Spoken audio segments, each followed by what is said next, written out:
Good morning, everyone. My name is Paul Roos. I'm the Director of Operations from the Chronic Pain Center of Excellence for Canadian Veterans. I'd just like to take a second to welcome you all to Session B of today's CIMVHR Symposium and start with a couple of housekeeping notes. If you're having trouble with your stream quality, there should be a button right underneath the video that says click here to switch to an alternative stream. So if you're having trouble with the stream quality, please go ahead and click that button and it's going to take you to the same presentation coming from a different internet stream. If you're having other technical issues, I direct you to the top of the page. There's a help button on the top menu of the page. If you press that help button, you'll be able to send a help request to the technical team and they'll be best placed to respond and get back to you in order to get you back on track. I'd like to now introduce our first speaker of the day. It'll be Dr. Jim Thompson, who'll be talking about heat mapping, a remarkable decade of military and veteran research in Canada. Now, what are the priorities?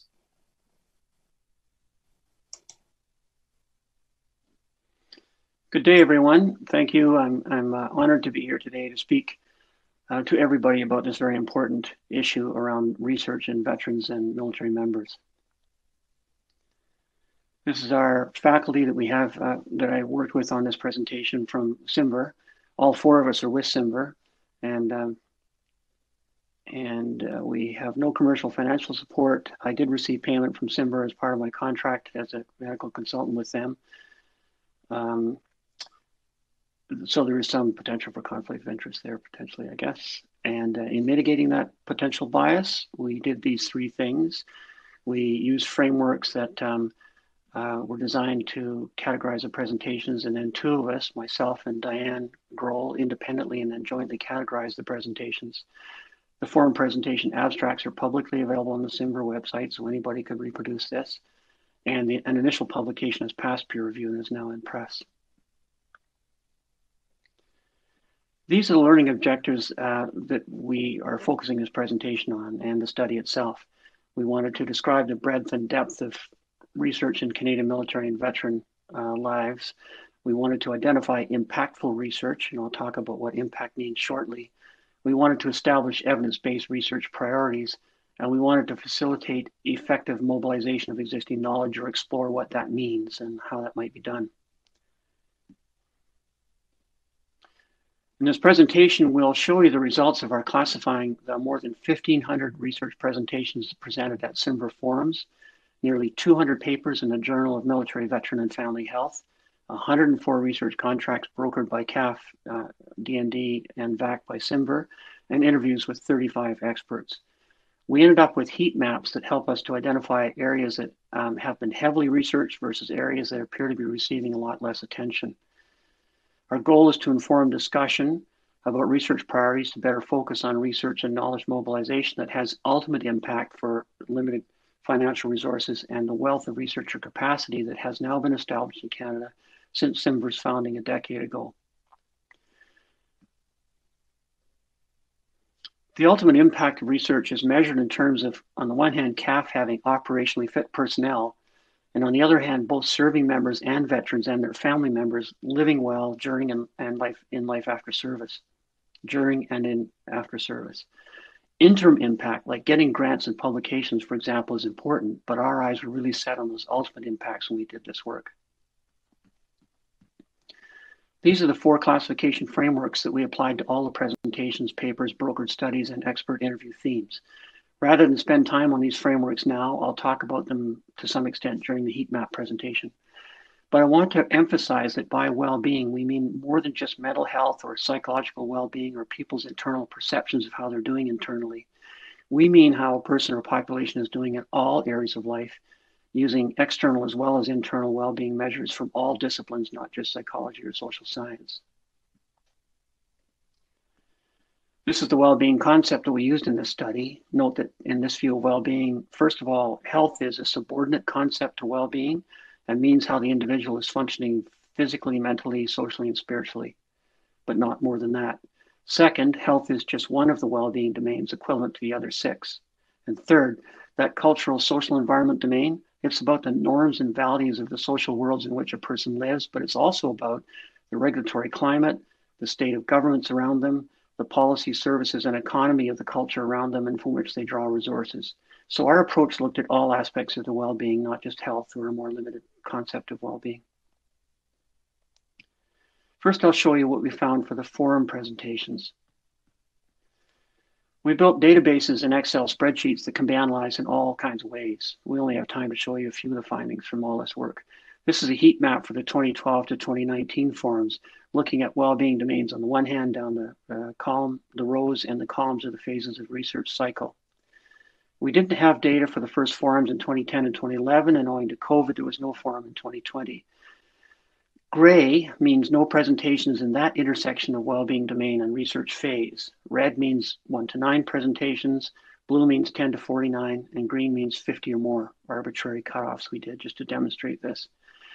Gray means, so the highlights, there are 3 big highlights here. 31% of the presentations were focused primarily on the health domain, 415 presentations there, and higher if you add in the multiple domains number of 105 presentations down at the bottom. Many of those were about health issues too. Secondly, only 7% focused primarily on well-being in the employment, life skills, physical environment, social integration, and finance domains. Only 7%. A majority, 55%, focused on well-being in the cultural social environment. That's 732 presentations. And I'll drill down both into the health and cultural social environment domains later here. There were very few presentations on implementation and evaluation of methods for measuring well-being in the 6 domains other than the cultural social environment. This is a seriously unexplored area, especially in the veteran world. So drilling down into the health domain in the forum presentations, mental health presentations dominated 197 out of 415 presentations, but physical health presentations were a second, and so the forums have not been all about psychosocial stuff. Note, however, that there were very few presentations focused on pain, social and spiritual health, addiction, suicide, although suicide's been getting attention, and addiction, which is a huge gap. The great preponderance of presentations were about describing health status and trying to get at causes, but very few presentations on solutions for measuring well-being in that domain. But note that bump of 41 solution presentations for physical health, and most of that research was for serving members, like about assessing operational fitness. As I said earlier, there were few to no presentations on implementation and evaluation of ways to measure well-being in any of these aspects of health.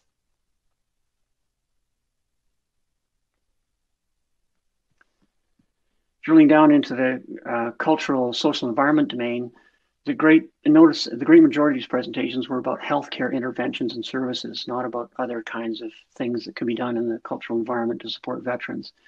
Again, notice the dominance of presentations focused on mental health care, 261, with physical health second at 177.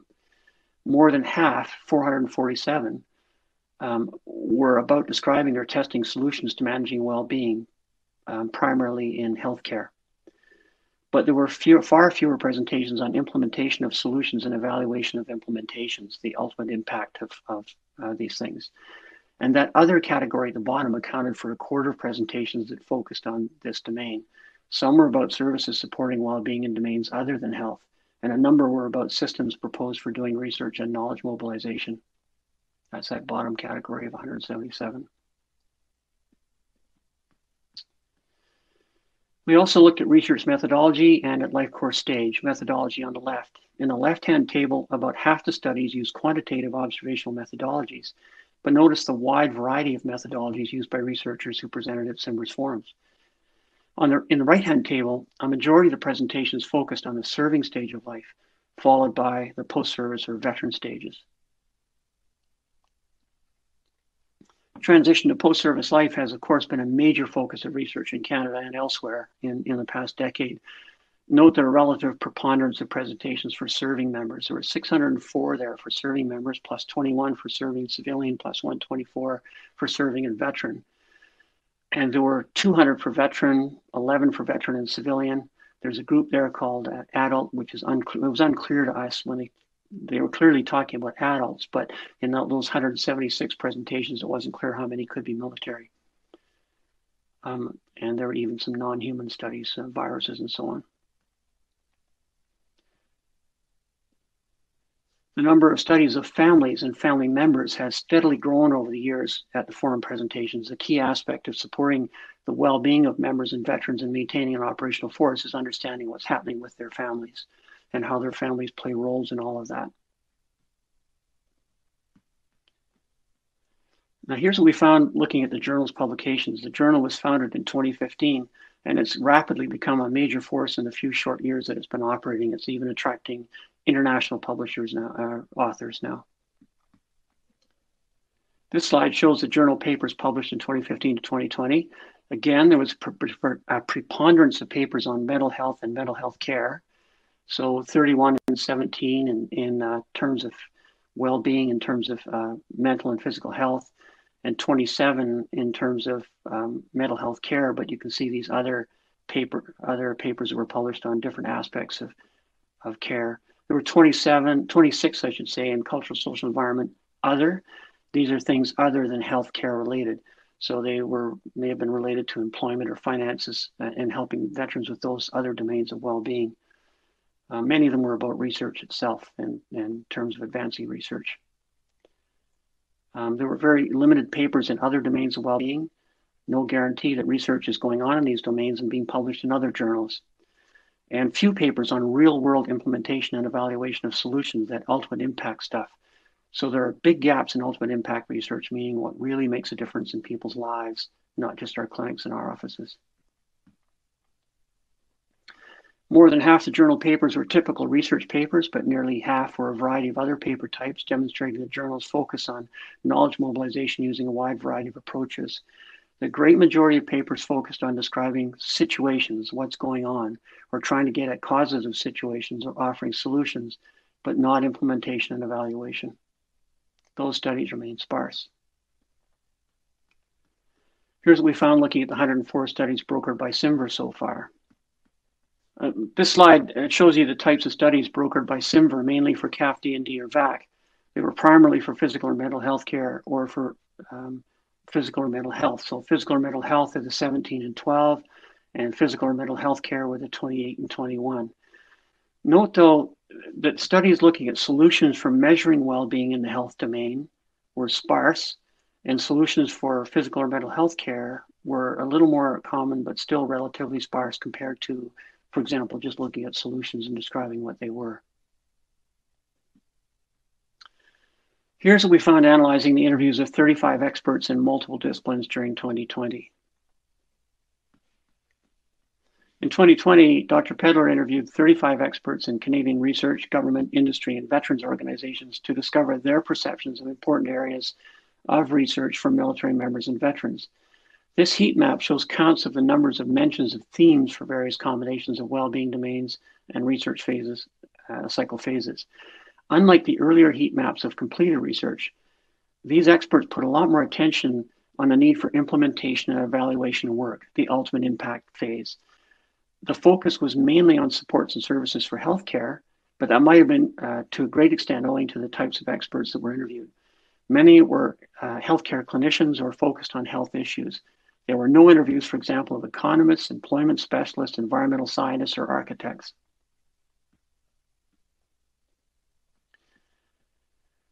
And of course, Canadian researchers published their findings in all kinds of journals other than CIMVHR's journal and other than presenting at our CIMVHR's forums. So we're working with a professional librarian using Scopus to start analyzing the world's literature to get a sense of how much Canadian military and veteran health research is published elsewhere. The worldwide production of scientific knowledge about the well-being of military members, veterans, and their families is vast and accelerating. In PubMed alone, there are now more than 12,000 citations a year, and that number is growing almost exponentially. Information management is now the keen priority. Chances are someone somewhere already knows an awful lot about a topic that a researcher might want to study, or even someone in an earlier era has already published a whole bunch of useful information that pertains to today as well. We can't assume it doesn't. The Bmj and the CIHR in Canada have both spent a lot of money and a lot of time and effort setting up interfaces. The CIHR one is a big master for COVID, for example. The explosion of knowledge and information around COVID far exceeds what a busy clinician or a busy policy analyst can access in a short time frame. So these interfaces are designed online to enable them to click rapidly and very quickly get down to a specific source of information that they need for a specific application, along with a strength of evidence statement that helps them sort things out. We need that for the veterans and military world. It won't be cheap to set up and it won't be cheap to maintain, but it'll be hugely efficient for bringing knowledge directly to where it needs to be provided. So here are some high-level observations we've made. There are lots of strengths. There's extensive evidence base across the domains of well-being, phases of research, using a variety of methodologies for research, and across the life cycle for veterans, members, and their families. There's a lot of knowledge on well-being in terms of mental and physical health in particular, and mental and physical health care as well. Areas that need work, 4 things. 1, research into well-being domains other than health. Secondly, research on diverse subgroups, sex, gender, cultural subgroups, and many others, intersectionality issues. 3rd, research into real-world implementation and evaluation, the ultimate impact, not just always the interim impact stuff. And 4th, effectively mobilizing the huge wealth of knowledge through, for example, the BMJ and CIHR-funded COVID interfaces that I talked about. And in general, there's a need to broaden the focus from health to well-being in this work. So thank you very much for this opportunity to present this information. We're writing up a paper summarizing our methodology and the findings, and we look forward to discussing research priorities with you and our other partners. Thank you.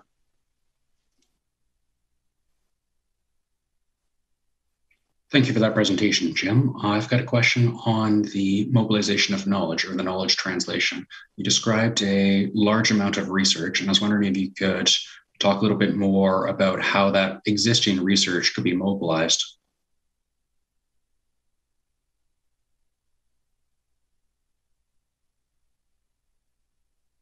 Jim, can you check your audio, please? Got to be some way to automate that. The Reintegration Medical Authority in Australia was set up in the 1980s to do exactly that kind of thing for policy analysts and decision makers in the Australian DVA.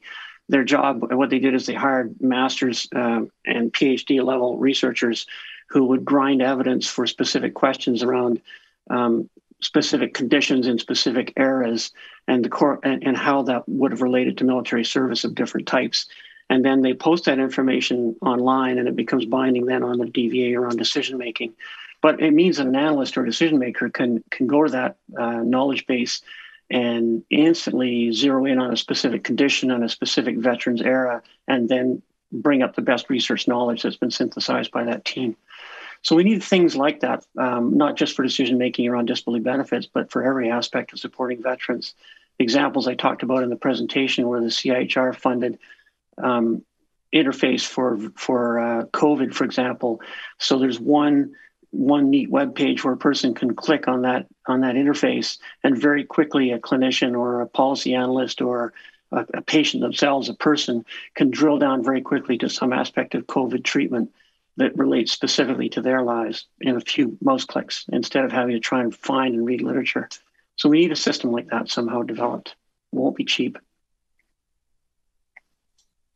Thank you for that. And can you take it one more step and talk a little bit about the real world implementation? So once these research projects go through, and obviously they're presented in forums such as this, and they are available in peer-reviewed journals, can you talk a little bit more about how that research could be implemented? Oh, it's a sort of a very broad general question. I mean, the system I talked about was one way of facilitating that, but I guess I'd need a more specific example to understand what the question is asking. Certainly on your slide, on your conclusion slide, on point number 3, talking about the implementation and evaluation, if you could expand on that, please. Okay, that was about, of the phases of research, there's a lot of attention being paid to what's the situation. So do a survey or do a qualitative study, ask people what they're experiencing. And then there's a fair bit of research on possible causes. What are the causes of those situations? And then there's a lot of research that's been done on proposed solutions for those problems. But what we're not seeing is a lot of research on how those solutions were implemented in a real world setting, and then how they were evaluated with like full-blown program evaluation in a real world setting beyond just how they were implemented. So the implementation and evaluation would look at, is it making a difference in people's lives every day? well, I use the term in their kitchens, in their homes, is making, not in the clinic, but is it making a real difference for them out in their lives? And it's that implementation and evaluation stage of research that seems to be lacking according to the analysis we've done here. Thank you for that, Jim. Thank you, Jim. And we'll move on now to our second speaker of today, Eric Spickle. Eric is joining us from across the pond, and his topic today will be identifying service-related predictors of community reintegration difficulties in United Kingdom Armed Forces veterans residing in Northern Ireland.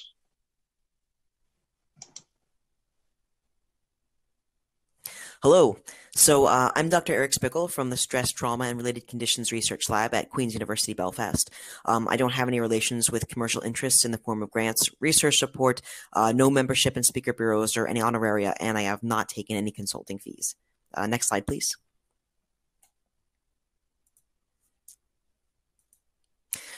So I have no conflicts of interest in regard to this research project, Forces in Mind Trust, or in any other way.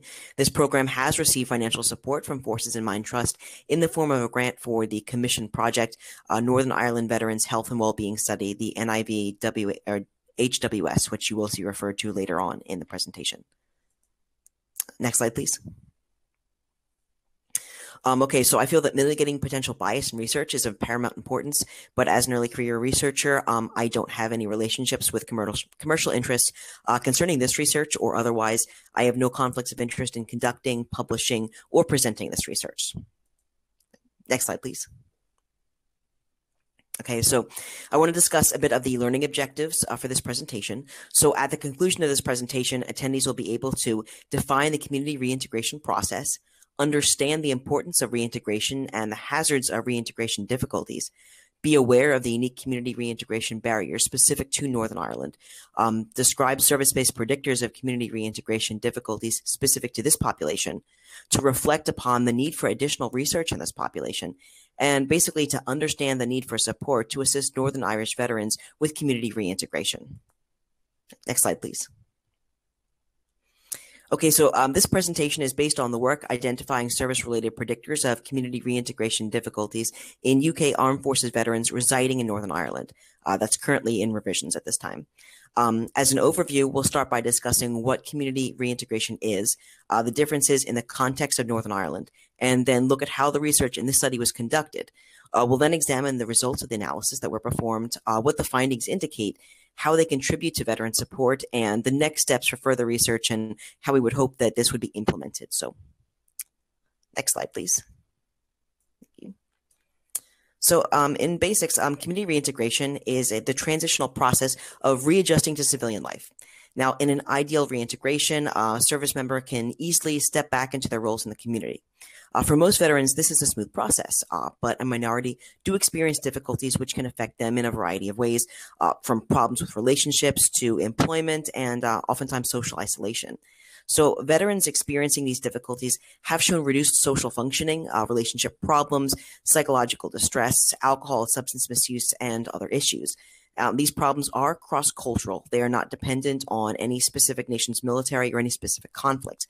However, Northern Ireland has a unique and kind of controversial context around military service, especially for service within the country. Now, this is a legacy of the Troubles, and these security concerns constitute a specific barrier to both reintegration and to support seeking. As many veterans are concerned for their safety, they're reluctant to self-identify as a veteran. Additionally, veterans residing in Northern Ireland have been found to be more socioeconomically disadvantaged than veterans in other parts of the UK, and unfortunately, there are fewer support organizations and programs operating in the North to help them out. Understanding what aspects of service predict difficulties would be invaluable in developing policy, support programs, and other military initiatives. Now, this study aimed to identify service-based predictors of reintegration difficulties in a Northern Ireland sample and to generate a profile of service need for use in supporting Northern Ireland veterans. Next slide, please. So data for this study was taken from the Northern Ireland Veterans Health and Wellbeing Study. This is the first study on veterans in Northern Ireland. While the total population for the study was 1,329, only a subsample of 749 completed all the measures and variables that were needed for the analyses here. The sample was predominantly male and consisted largely of former Army service persons, with 46% of those surveyed having been physically injured during service, 10% had been medically discharged, and 30% had received a mental health diagnosis since discharge. Now, reintegration difficulties were measured with the Military to Civilian Questionnaire, comprised of 16 items measuring 6 different domains of difficulty. So difficulties in interpersonal relationships, productivity, community participation, self-care, leisure, and perceived meaning in life. Demographic and service-based variables were used as predictors of difficulties. So these included things like age, gender, a mental health diagnosis, deployment, length of service, combat exposure, physical injury during service, and a medical discharge. So these were all measured with single-item questions, with the exception of combat exposure. That was measured with 6 items that were adapted specifically for Northern Ireland from the combat exposure scale. Next slide, please. Thank you. Okay, so we're going to discuss a bit of the results. The first multiple regression featured a model with only service-based predictors and also an adjusted model, which included those earlier demographics I was speaking about. So they attempted to explain as much of the variance of total difficulty scores as possible. The adjusted model allowed us to determine which factors predicted higher difficulty scores and also their strength as predictors. So you can see in this model, all factors except being deployed outside Northern Ireland, age of joining the armed forces, and gender were associated with overall higher difficulty scores. Not surprisingly, combat exposure, being medically discharged, a younger age, and mental health diagnosis were predictive of higher total difficulty scores. This was also true for those who were medically discharged and who had received a mental health diagnosis. So this model, the adjusted model, explained 37.3% of the variance in the total reintegration difficulty scores from the sample. It's also very important to note that receiving a mental health diagnosis since discharge was the single strongest predictor of total difficulties in the model. Next slide, please. Thank you. Looking at the results, the second multiple regression examined the service-based factors as predictors of the 6 domains of reintegration difficulties. And so to save us from wading through several different tables, what I've done here is I've taken the factors which were found to significantly predict domain-level difficulties, and I've displayed them against the domains that they've affected. So combat exposure predicted difficulties in productivity, community participation, and perceived meaning in life, while a service-based injury was only predictive of difficulties in interpersonal relationships. Being medically discharged and receiving a mental health diagnosis were not only predictive of difficulties in all domains, they were also the strongest predictors in the model. Taken with the results from the first regression, it does become clear that a mental health diagnosis had profound effects on the reintegrating veteran, both on the domain and overall levels. And next slide, please. Thank you much. So what does this mean? Looking at the results in total, in examining the findings, 37.3% of the variance in total reintegration difficulties can be explained by certain service-based factors and a mental health diagnosis. Some factors, physical injury, combat exposure, a medical discharge, and a mental health diagnosis, also affected multiple specific domains of reintegration difficulties. Now, this is very important because these issues alone can be a lot for the veteran to adjust to, on top of the reintegration difficulties that they can cause. So it's kind of a cascade or a knock-on effect. A poor reintegration has long-term adverse effects, so it's vital that service-affected veterans get the support that they need. The sample population used here, I do have to let you know, does not represent the entire Northern Ireland veteran population, meaning that results cannot be generalized to every veteran living in the North. Only about half of the total participants who participated in the study completed all the measures that were needed here, and veterans with poor well-being may not have been able to engage with the survey or bring themselves to participate. Next slide, please. Thank you. So the implications of the study are varied. To sum up, it is very clear from the study that community reintegration can be difficult for any veteran, but those with physical and mental health issues are at an increased risk for difficulties, again, above and beyond the distress, the pain, and anything else that they're already dealing with from those issues. Northern Ireland veterans face the additional hurdles of stigma, security concerns, and significant socioeconomic disadvantage, But understanding what factors predict community reintegration difficulties does make it possible to design specific support programs. Now, these could include personal outreach support and interaction with support organizations, family support groups and networks, workplace reintegration training for veterans, self-care interventions, and in some areas where it would be most warranted, community-based initiatives aimed at reducing social withdrawal and social isolation. Now, as before, developing these strategies depends on understanding needs to most effectively utilize resources in Northern Ireland. I mentioned that support resources in the North, they are quite limited compared to other parts of the UK.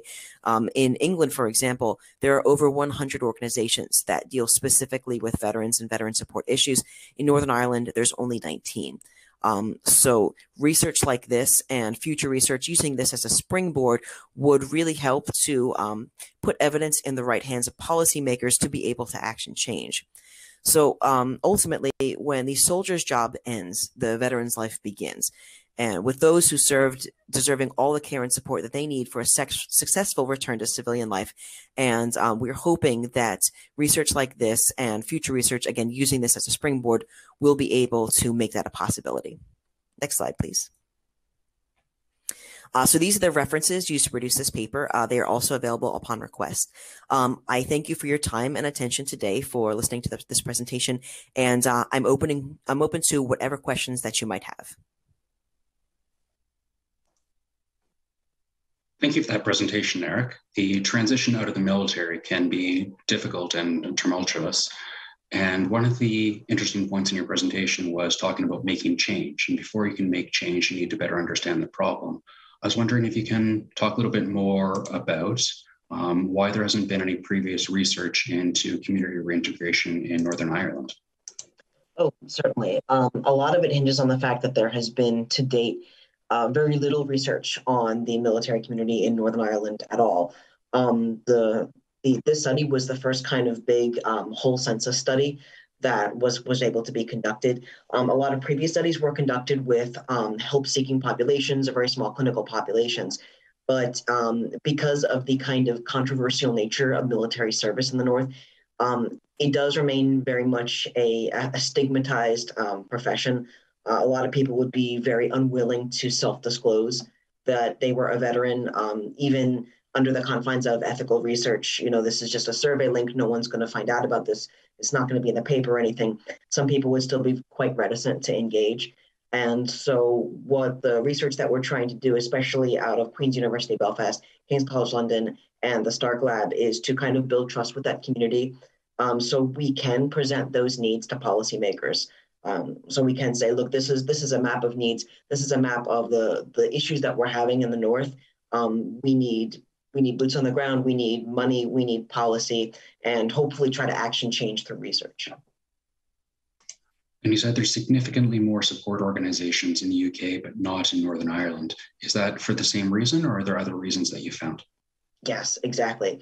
I was actually speaking to some veterans at an event last month, and a lot of them I'd say that, oh, well, you know, if I go over in England, for example, on holiday, you know, I don't mind, you know, wearing a military cap or talking about that in the pub, but over here, I wouldn't want to be saying anything.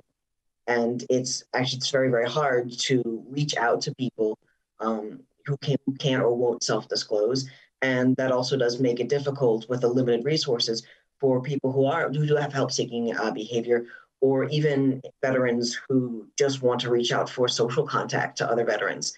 And they might be quite reticent to do so. And if service-related factors and mental health diagnostics explain 1/3 of the variance in the community reintegration difficulties, what explains the rest? All the factors that we didn't investigate. No, basically what we were looking at is service-based factors, so things that would predict these that have been a service experience. We weren't looking into things like community-based factors. For example, as I was saying, coming back into your community and you can't talk about, you know, where you've been on deployment for the past year or so. You can't talk about what you do. So that does kind of create a social barrier. A lot of factors would be individual factors. So we were looking at predictors on a population level. Like in our study, we have these hundreds of people. What predicts that for this population? Now, there would be a lot of individualistic factors that would vary from person to person. We could keep adding factors and adding factors and adding factors into our model. And we would eventually, if we had access to all of the data on everyone, eventually be able to explain close to 100% of the variance. However, for parsimony's sake, that wouldn't be a very statistically valid model. So it's a lot of the things that we're not able to look at, like those community factors, because of the quite controversial and sectarian nature of asking questions like that. And then it would be a lot of, quite frankly, individual, regional, or environmental factors. Understood. Thank you for that, and thank you for your presentation. Yeah, no problem. Thanks for having me today. Good morning. Welcome back to the B stream. I'd like to introduce our next presenter, that is Heather Millman. And Heather's going to be talking about evaluating the implementation of goal management training, cognitive remediation therapy among operational stress injury clients, or OSI, in Quebec City.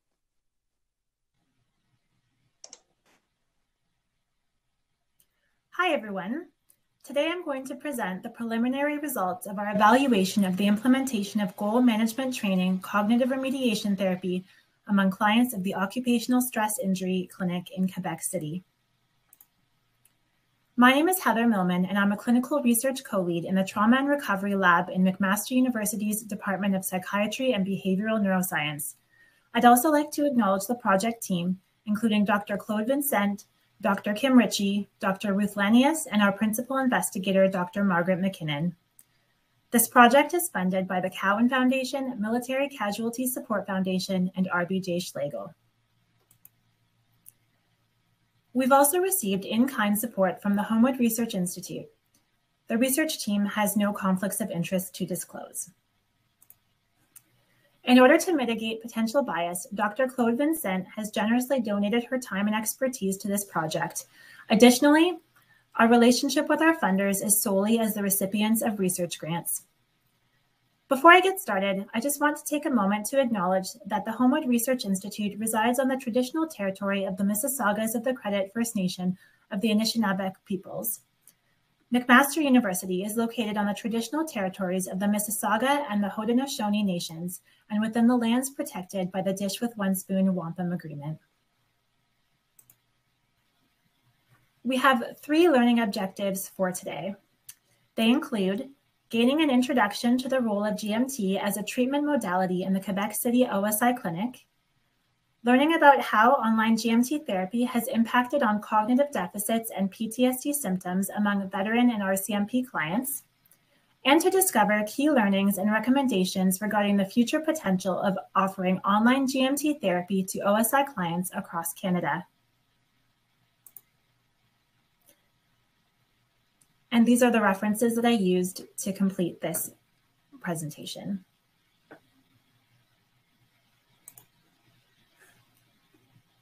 Studies have shown that military members and public safety personnel, or PSP, are at increased risk of developing mental health disorders, as they're more likely to experience exposure to potentially traumatic events such as natural disasters, violence, and death. Critically, exposure to potentially traumatic events is associated with a host of mental health difficulties, including major depressive disorder, substance use disorders, anxiety disorders, and post-traumatic stress disorder. PTSD is associated with poor cognitive functioning across multiple domains, including declarative memory, short-term memory, attention, and executive functioning. We also know that cognitive dysfunction negatively impacts on treatment outcomes. For example, in a recent study among veterans with PTSD who also had mild to moderate traumatic brain injury, those with worse pre-treatment executive functioning experienced higher dropout rates and poorer response to treatment with cognitive processing therapy. Cognitive impairment has also been associated with poor functional outcomes such as return to work. Because it impacts so many areas of functioning, cognitive dysfunction can significantly impact quality of life. As many as 10% of war zone veterans develop PTSD. However, despite the connections established between impaired cognitive functioning, functional impairment, and PTSD, to date there are no large and well-controlled studies testing the effectiveness of treatment interventions for cognitive dysfunction in individuals with PTSD. Veterans Affairs Canada points to 7 domains of well-being. These include the domain of health, which they define as veterans functioning well physically, mentally, socially, and spiritually. Given the devastating impact of poor cognitive functioning on the ability of veterans with PTSD to benefit from treatment and its impact on workplace and daily functioning, there's an urgent need to identify effective treatment interventions for this population. Cognitive difficulties make it challenging for military members in RCMP to remain at work, to receive training in new fields once they retire, and can make them feel, as some have put it, stupid. It should, therefore, be a key therapeutic treatment target in veterans with PTSD. Goal Management Training, or GMT, takes a unique top-down approach to cognitive remediation, focusing primarily on executive functioning and teaching skills such as goal setting and monitoring progress in order to regulate these systems. Participants develop strategies that are designed to be applied to a variety of daily tasks with the goal of improving both neuropsychological tasks as well as daily functioning. The therapy is formatted into 9 two-hour group sessions covering a series of modules with accompanying PowerPoint slides. Meta-analytic review of the effectiveness of GMT across a number of neurological conditions affecting executive function found small to moderate effect sizes from measures of executive functions, mental health status, and instrumental activities of daily living. These were largely sustained at follow-up. Boyd et al.'s feasibility trial for GMT and PTSD yielded promising results and improvements on executive functions. In trials on major depressive disorder and obsessive compulsive disorder, where there are executive deficits, GMT is associated with improvements in performance on tests of executive functioning, as well as measures of subjective cognition. Trials, however, are very limited by modest sample sizes. In 2019, Dr. Margaret McKinnon visited the Quebec City OSI clinic to help train staff in the facilitation of GMT. Since then, the clinic has continued to tailor their GMT groups to meet the needs of their clientele and has moved their groups online during the COVID-19 pandemic.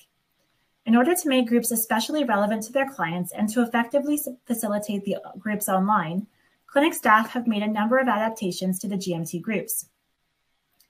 The online GMT has been successful at the Quebec City OSI clinic, yielding a waitlist of 30 clients following their first round of group sessions. At the time of our first focus group, 3 sets of online group sessions had been completed. In order to understand the effectiveness of GMT delivered to military and veteran clients of OSI clinics in Canada in an online setting, it's necessary to evaluate the delivery of online GMT within an OSI clinic. The goal of this project is thus to evaluate the implementation of online GMT at the Quebec City OSI clinic in order to establish a standardized approach to treatment for cognitive remediation among OSI clients with PTSD. Initially, we spoke with the medical director and a leading psychologist facilitating GMT at the clinic in order to identify clients presenting complaints. Initial complaints included a number of difficulties with daily tasks due to poor concentration and memory. For example, forgetfulness, difficulties paying attention, and trouble with task concentration. These difficulties often resulted in a lot of frustration, anxiety, procrastination, poor self-esteem, and at times relationship problems for these clients. Next, we scheduled 2 semi-structured focus groups with GMT group facilitators and referring clinicians at the OSI clinic in order to elicit their experiences with either delivering GMT online or treating clients who had participated in the online GMT. Topics of discussion included the benefits, challenges, and potential concerns with this delivery method. The first focus group was completed in June and the second at the end of September. To guide the conversation, 6 overarching themes with sub-themes were developed. Client feedback about the online GMT, any observed clinical improvements in clients, strategies for facilitating participation in the online groups, adaptations made to the GMT protocol in order to be able to offer it online, the advantages and disadvantages of running GMT groups online rather than in person, optimal therapeutic time point for participation. We also made note of other sub-themes that emerged from the transcripts, which we hadn't anticipated. Clinic staff relayed client feedback they'd received about the ways in which GMT has helped to improve their cognitive symptoms and activities of daily living. Clients feel that GMT is relevant to the cognitive symptoms they experience and that the adapted scenarios are useful to them. Clients also become more aware of their absent-minded errors. The STOP strategy teaches them to turn off the autopilot, become aware that they are losing focus, stop what they're doing, and realign with their purpose. This is helpful in their activities of daily living and also helps to improve interpersonal relationships as they're forgetting less. Clients also stress that they must continue to practice the exercises and put the tools into place in order to continue to improve their symptoms. Without this practice, they will not be able to maintain these improvements in their functioning. OSI clients who participate in GMT also find that improving their ability to plan and execute tasks reduces stress and helps them to manage unexpected events. The STOP strategy and mindfulness also help to manage PTSD symptoms such as flashbacks and to reduce dissociation and emotional dysregulation, such as road rage and depressive symptoms. Finally, in terms of group organization, facilitators noted that clients found content to be a little too repetitive, although it should be noted that the repetition is purposeful, taking into account clients' difficulties with attention. Some clients reported that observing absent-minded mistakes feels demeaning in the beginning. However, clinic staff explained that these feelings tend to dissipate during subsequent sessions when tools are being practiced and the group facilitators focus on acceptance. Overall, clients appreciate the simplicity of the GMT strategies. Clinicians and facilitators noted different observations among their clients. While some clinicians did not notice significant improvements in cognitive function or in PTSD symptoms, they noted significant improvement in morale and reduction in frustration among participants as they came to understand and accept their cognitive challenges. Other clinicians, however, did note improvement in some clients' abilities to manage their cognitive difficulties, such as planning and accomplishing tasks, as well as secondary benefits in the improvement of PTSD symptoms, such as anxiety and emotional dysregulation.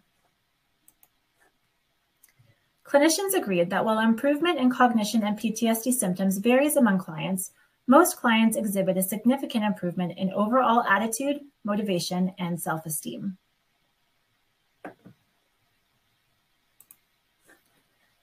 Facilitators noted the importance of taking a break during the 2-hour online session and stressed the importance of participant interaction to encourage positive group effect, even if this requires skipping some exercises which they designate as optional. They also adapted example scenarios to be relevant to clients, such as going on a fishing trip.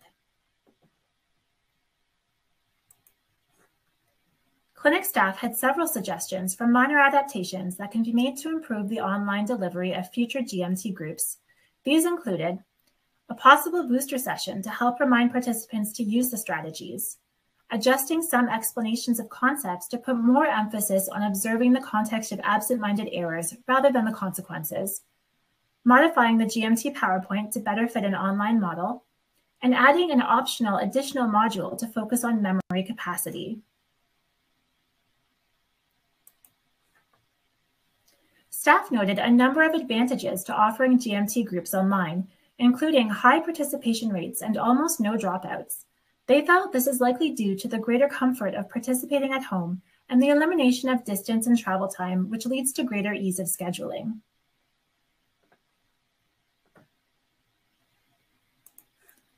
In terms of disadvantages, as always with online group therapy, technical difficulties pop up quite often, and these can disrupt group flow.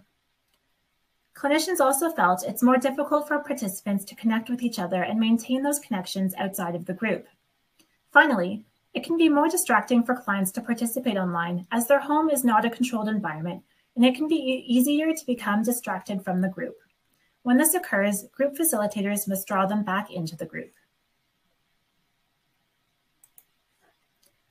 Our focus group generated some interesting discussion regarding the optimal therapeutic time point for participation in online GMT.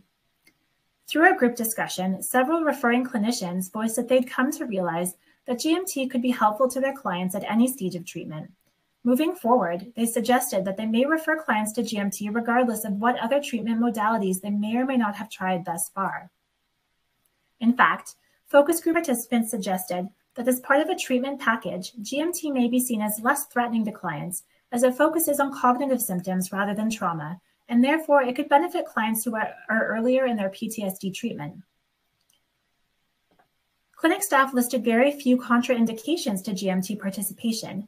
However, they did note that clients with a lack of motivation to do the homework and exercises, severe emotional dysregulation, or high intake of substances such as alcohol or cannabis may not be a good fit. Based on our first focus group, we've come to some preliminary conclusions, which will be further informed as we analyze the data from our second group.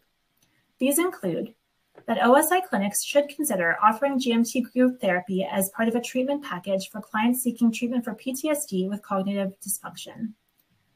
OSI clients may benefit from GMT therapy at any point during the treatment process, and it should not necessarily be delayed until other treatment regimens have been exhausted. For OSI clients, customizing GMT exercises to be relevant to their lifestyles and experiences is a key component of effective group facilitation. And finally, despite some drawbacks such as technical issues and lack of in-person connection, providing an online option for GMT groups can improve accessibility and group attendance. Moving forward, we hope that if the uptake of GMT therapy increases among OSI clinics across Canada, we will be able to further investigate the effectiveness of this treatment for veterans and RCMP, both in person and online. In conclusion, I would like to acknowledge and thank our collaborators at the OSI Clinic in Quebec City, Dr. Edouard Auger, Dr. Vicky Lavoie, and Véronique Houlette, as well as the clinic staff who participated in our focus group. Thank you. Thank you for your presentation, Heather. With the challenges faced by COVID, a lot of healthcare provision has started to experiment with online models. And I know that the pain clinic here in Hamilton has been offering their pain program in an online model. When you compare your program at the OSI clinic in Quebec City, was the online model just as successful as in person? Yeah, thanks for that question. I think it can depend on the clientele. So there are clients who prefer to meet in person, and they find that it's easier to engage in person. It's easier to build those relationships and create that group effect and to motivate each other in person. But there are those clients who feel that they actually have a lot of anxiety leaving the house, going into new social situations. Perhaps the commute is difficult for them and creates anxiety. And for those clients, it can be easier and to focus when you're in your own home environment and you are participating online. So I do think it depends on the clientele. That being said, with the adaptations made to the protocol in order for it to work online, I do think that in terms of the effects it can have on cognitive impairment and on mood and affect, you could have similar effects there.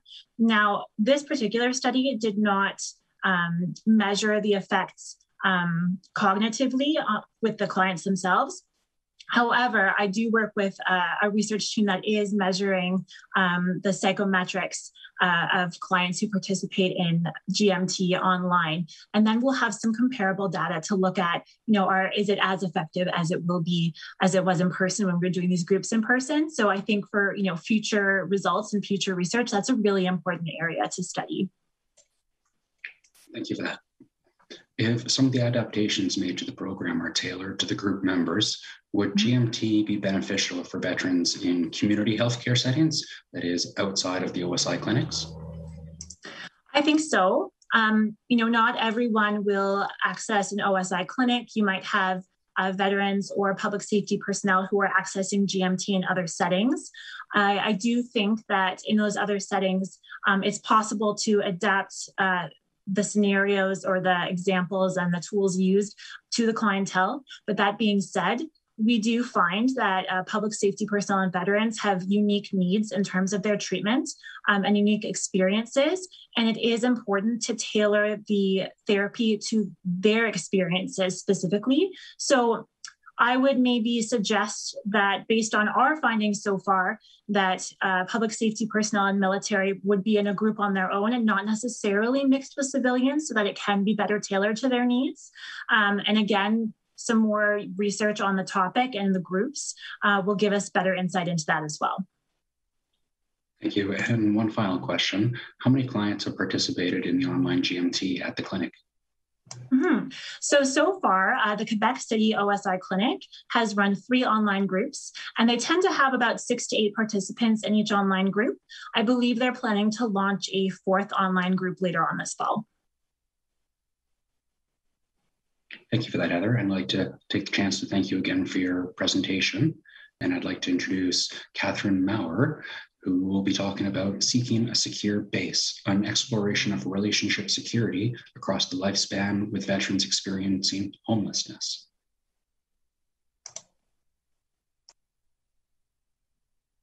Hello, I'm Catherine Maurer. I'm an assistant professor at McGill University, and the project that I'll be talking about today has received funding from McGill in the form of research grants, as well as the Hunter College Silberman School of Social Work. We received money for the research grant, as well as research assistance and administrative assistance. The project is one that is part of a community university research collaboration for which I have received funding directly from the Old Brewery Mission, which is an organization that provides the housing from which the participants were recruited. The outcomes of the research are not tied to the funding, other than our shared commitment to the dissemination of research funds, or research findings. So to mitigate the potential bias that comes from backyard research, like we are doing, where members of the organization are materially involved in the project, we included a 3rd researcher, Catherine Bloser, assistant professor at City University of New York, Hunter College Silberman School of Social Work, who has many years of practice with veterans and a long history of research with the veterans community, and no connection to McGill or Old Brewery Mission. Our learning objectives for today are to give you really a better understanding of relational attachment and how it's related to veterans and homelessness at their intersection. Also to really give a picture of the complexity of veterans homelessness. And then finally to highlight some of the gaps that occur in programming and the need to really tailor homelessness services for veterans to their specific experience. We have included some references, so if you're perhaps not familiar with attachment theory and some of the literature on that and veterans, this is included in our slides, and we hope they'll be helpful to you. Our study is called Seeking a Secure Base. It's an exploration of relational security across a lifespan with veterans experiencing homelessness. I'm the principal investigator. Hannah Bray is the research coordinator for the Old Brewery Mission. And then, as I mentioned, Catherine Bloser joined us from the United States. So veterans in Canada are overrepresented in homelessness populations at about double the rate, according to the 2018 point-in-time homeless count, and they tend to be about 10 years older than non-veterans who are homeless. And all across Canada and most of North America, the majority of homeless people experiencing homelessness are male. And the average duration for veterans homelessness, according to a study that was conducted in Canada, is about 8 years. And the time from leaving the military to becoming homeless is quite long. It's about 28 years on average. Veterans experiencing homelessness also experience multiple comorbid mental health challenges, including post-traumatic stress disorder, substance abuse, and depression. Our organization, the Old Brewery Mission, has been serving the homeless in Montreal for over a century and has recently shifted its programming to really focus on providing housing and getting people into housing following, you might have heard of the Housing First model, which is a rapid rehousing approach. And they started this program, Les Sentinelles de la Rue, which is the Guardians of the Street in English, to address the specific needs of homeless veterans with rapid rehousing, psychosocial support, and access to veteran-adapted physical and mental health services. Then they added a second program, Opération Chez Toi, which provides a more gradual transition. So support services in the emergency shelter and our day center, as well as pairing veterans with a counselor who's specifically trained to work with veterans. So this study really focuses on the intersection of veterans' experiences and homelessness, looking at the quality of relationships. And so we drew from attachment theory and what's called the secure base. So attachment theory is about the quality of bonding between two people. It's a very dyadic focus, so it's not just an individual theory, it's the connection between two people. The research was originally focused on that connection between our primary caregivers and a child. And what we learn in that relationship, often a mother and an infant, is an internal representation, an internal model of social relationships that influence our future relationships based on our expectations of trust in others and our sense of self-worth. So because the research was started with children and their caregivers, at first it was assumed that adult attachment patterns were kind of developed in childhood and didn't shift. But we found over time that adult patterns are malleable, they change, and they're very dependent on context. Veterans attachment research shows that the bonds that develop in military service, and this is well known, are often very strong and nurturing, and they may also support during the post-military transition help-seeking behaviors and developing new strong social relationships outside of the military context. And research has shown, in fact, that veterans with ongoing secure relationships report much easier transitions to civilian life. What's not understood, though, is how this relationship between attachment varies over time and varies in relation to the experience of becoming homeless for veterans. So we took the model that was developed for the secure base, which has these 5 components, and we thought about how they might be related to veterans' experiences in adulthood. And looking at, first of all, the really core component of a secure base is the availability of others and the ability to trust in others. Second is a really important factor, which is the capacity to regulate emotions. So this we learned very early in childhood, but this is also a key component of the military experience. And as you see, we've got the arrows going very different, all the different directions to connect these components. So they're all interactive with each other. Also important is the acceptance of self, which is in part determined by acceptance by other. So again, it's this dyadic focus on the dynamic between the two and how they nurture and foster each other in self-esteem, also a sense of cooperation and agency, and very important family membership and a sense of belonging. Then we decided to look at the secure base. So you see the star behind representing the secure base.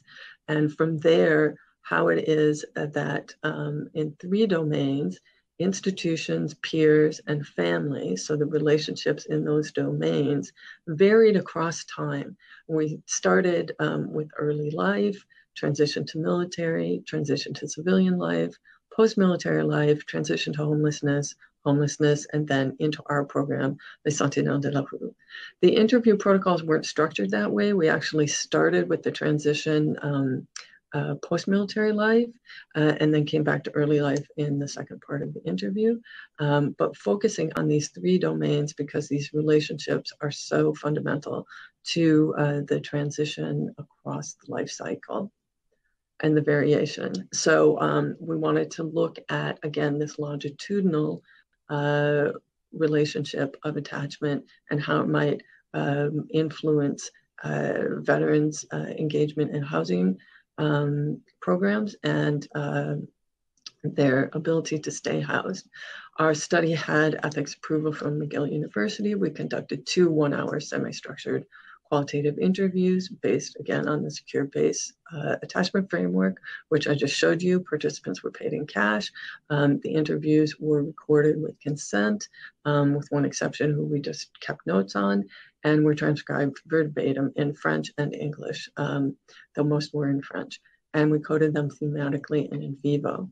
So our study participants were 9 male participants, 8 from Sentinelle de la Rue and 1 from Opération Chez Toi. 6 identified as white French Canadian, and the 3 others had other identities. 7 had served in the Canadian Armed Forces, 2 outside of Canada. They all entered service in the 1980s, and their age range was 45 to 64.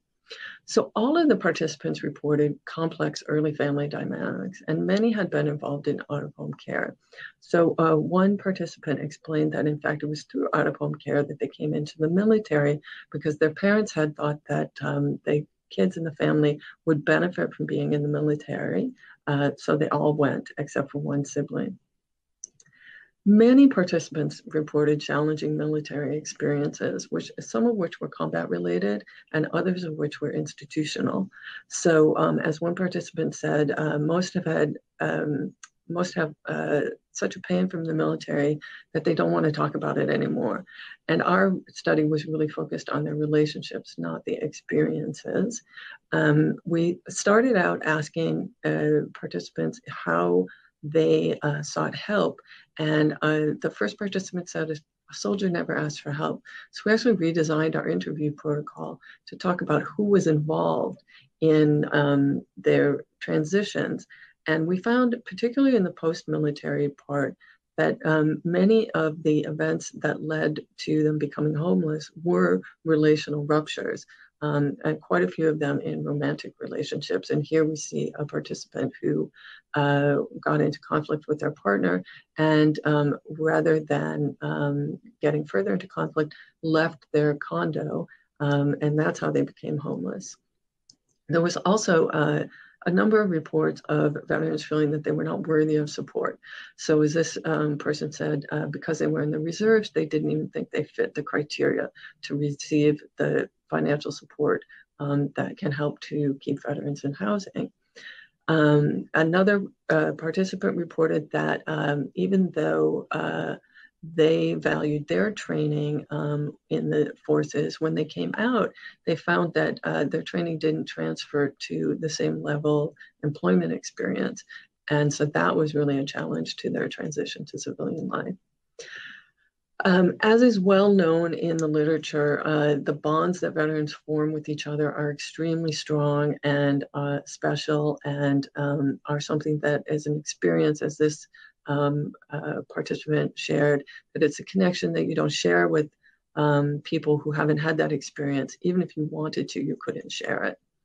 So in the programming, this participant, through their caseworker, was put in contact with some other veterans. They had fallen out of contact with people that they had served with. And he talks about how great it was to go out with a former officer to watch a Super Bowl. And I hadn't been to a restaurant in a long time. I hadn't been in good company, so it was a really good night. So programming can play a really important role in supporting veterans to establish stronger bonds, reestablish bonds, and help them to be connected to the program that they're in and to help them stay housed.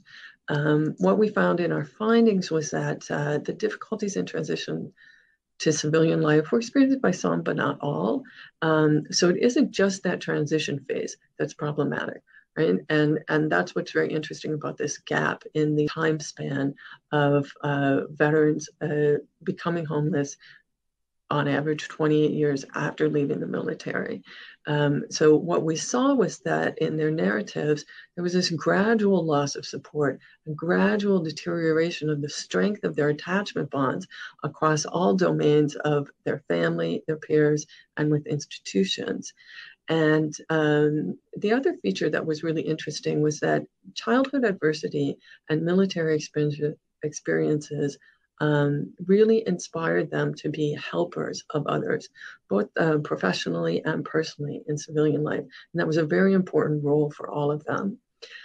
Many reported having challenging or breached relationships with military and veteran institutions.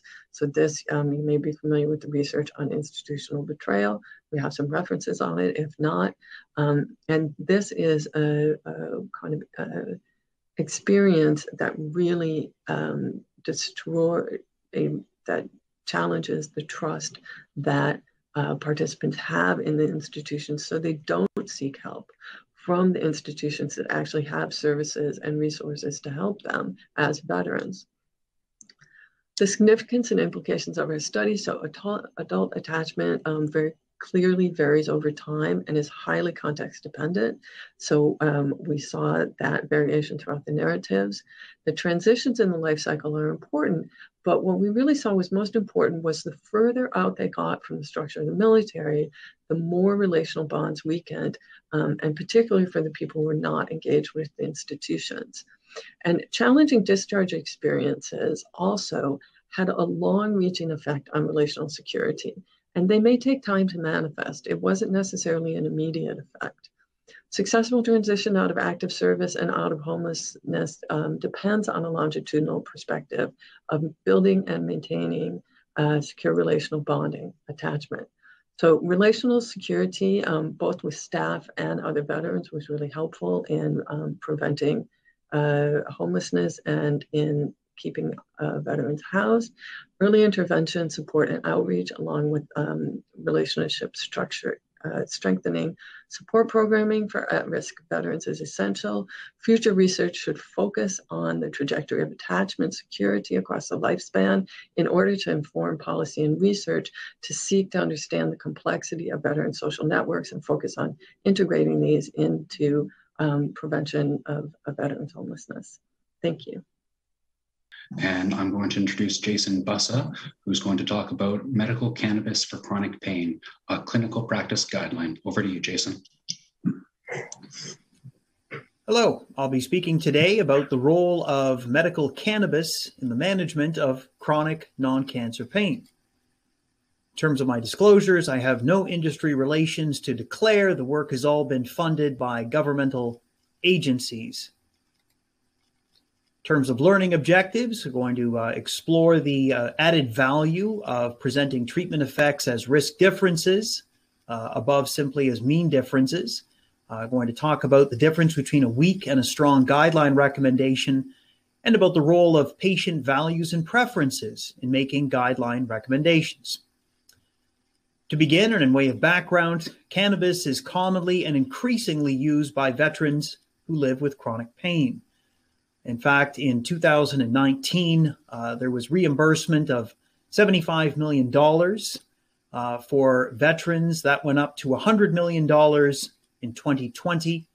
You can see in the graph represented just beside that, that caption the reasons that individuals in the U.S. endorse for the use of medical cannabis.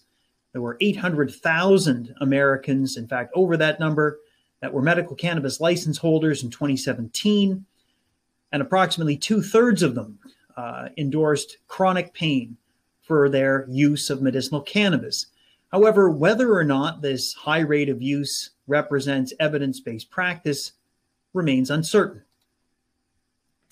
In order to help inform this issue, we embarked on completing something called a Bmj Rapid Recommendation.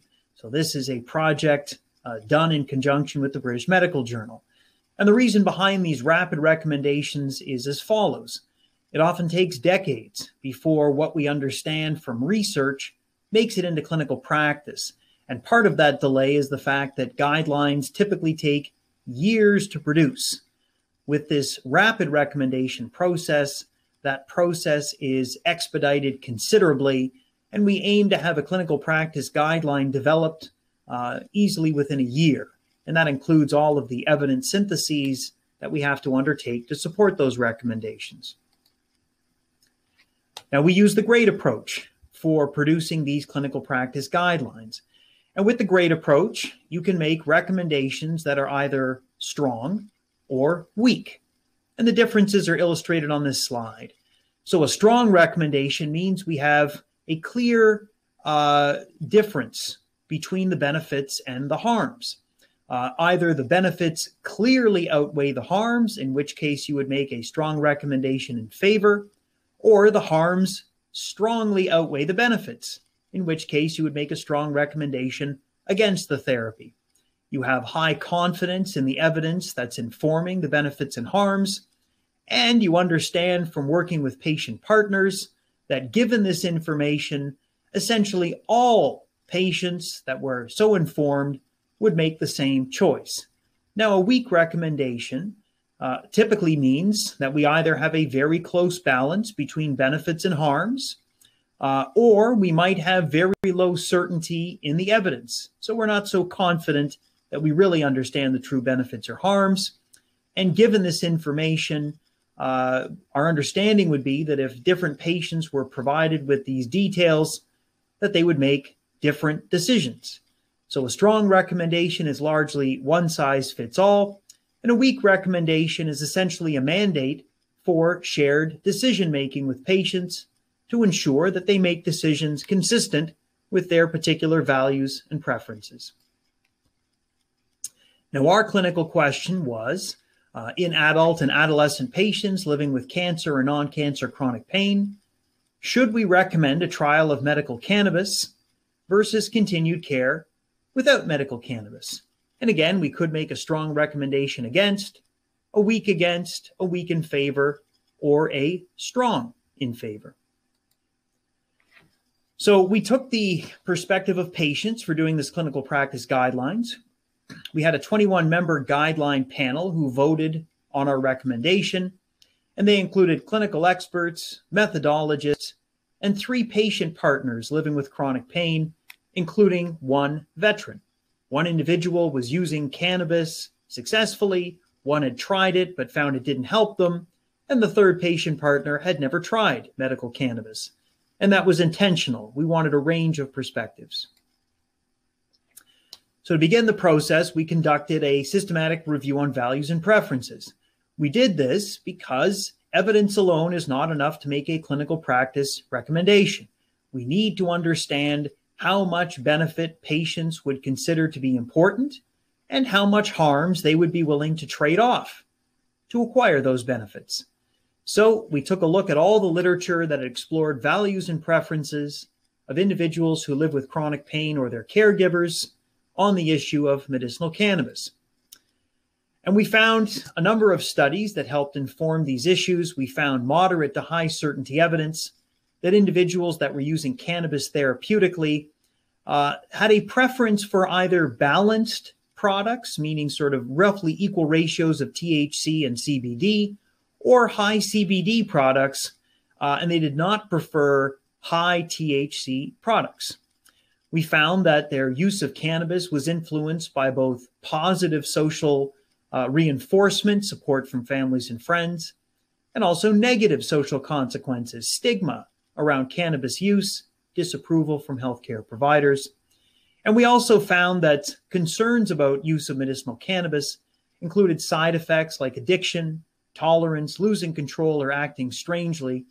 And these were strongly related with an unwillingness to use medical cannabis. We found low certainty evidence that patients were motivated to use medical cannabis to reduce use of prescription medicine. And they often communicated their belief that it was safer than opioids. We also conducted a systematic review of randomized controlled trials of cannabis for chronic pain. And here we found 32 trials. They largely explored chronic non-cancer pain, but 4 trials looked at chronic cancer pain. They were all on adults, median age of 54 amongst people that were enrolled, and the length of follow-up was modest. It went from about a month to about 140 days, which is a little over 4 months. Placebo was the most common control in 29 of 32 studies. In terms of type of cannabinoids, it was mainly plant-derived cannabis or phytocannabinoids, but also there was 12 studies that looked at synthetics. And there was 5 that looked at these endocannabinoids that we make ourselves. The mode of administration was largely either oral drops or sprays administered under the tongue, sprays. And there was 1 study that looked at providing these drops under the tongue, and 2 that used creams, topical preparations. Importantly, none of the eligible studies that we had looked at inhaled forms of cannabis. Now, in terms of the evidence that we found for effectiveness, this is a bit of a busy table, but you can really focus a lot on the writing in red. So for pain relief, we found that if you received cannabis versus placebo, about 10% more patients would report an important reduction in pain. So that means you have to treat about 10 patients with medical cannabis versus continued care without cannabis to have one that experienced an important benefit. So not a large effect, but important for that 1 in 10. Physical functioning, the difference was even smaller. Here, the risk difference was only 4%. So 4% more patients, that means you'd have to treat about 25 to get one that reported an important benefit in physical functioning. In terms of emotional functioning, we found no difference between cannabis and placebo. In terms of role functioning, so the ability to do sort of physical tasks such as work, no difference between cannabis and placebo, no difference in social functioning. There was a difference in sleep quality. 6% more patients reported an important improvement.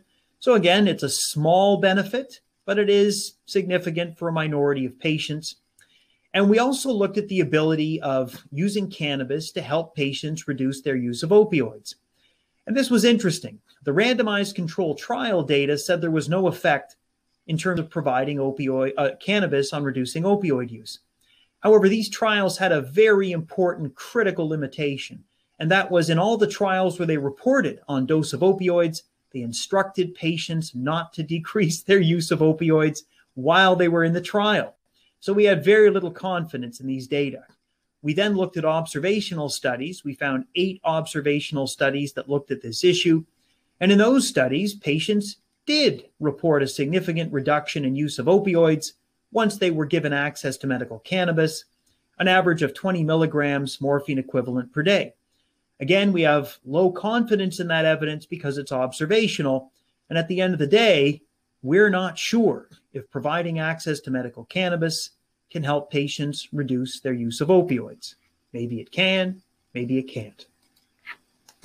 What about harms? Well, we did find evidence for small but significant increases in a number of transient harms. So about 2% more patients that tried medical cannabis versus placebo did experience cognitive impairment. Again, that's quite a small effect. It means out of every 50 patients that are treated, one will experience cognitive impairment. Vomiting, the risk difference was significant, but also quite small, 3% more patients. Same for drowsiness. When we get to dizziness, the numbers go up.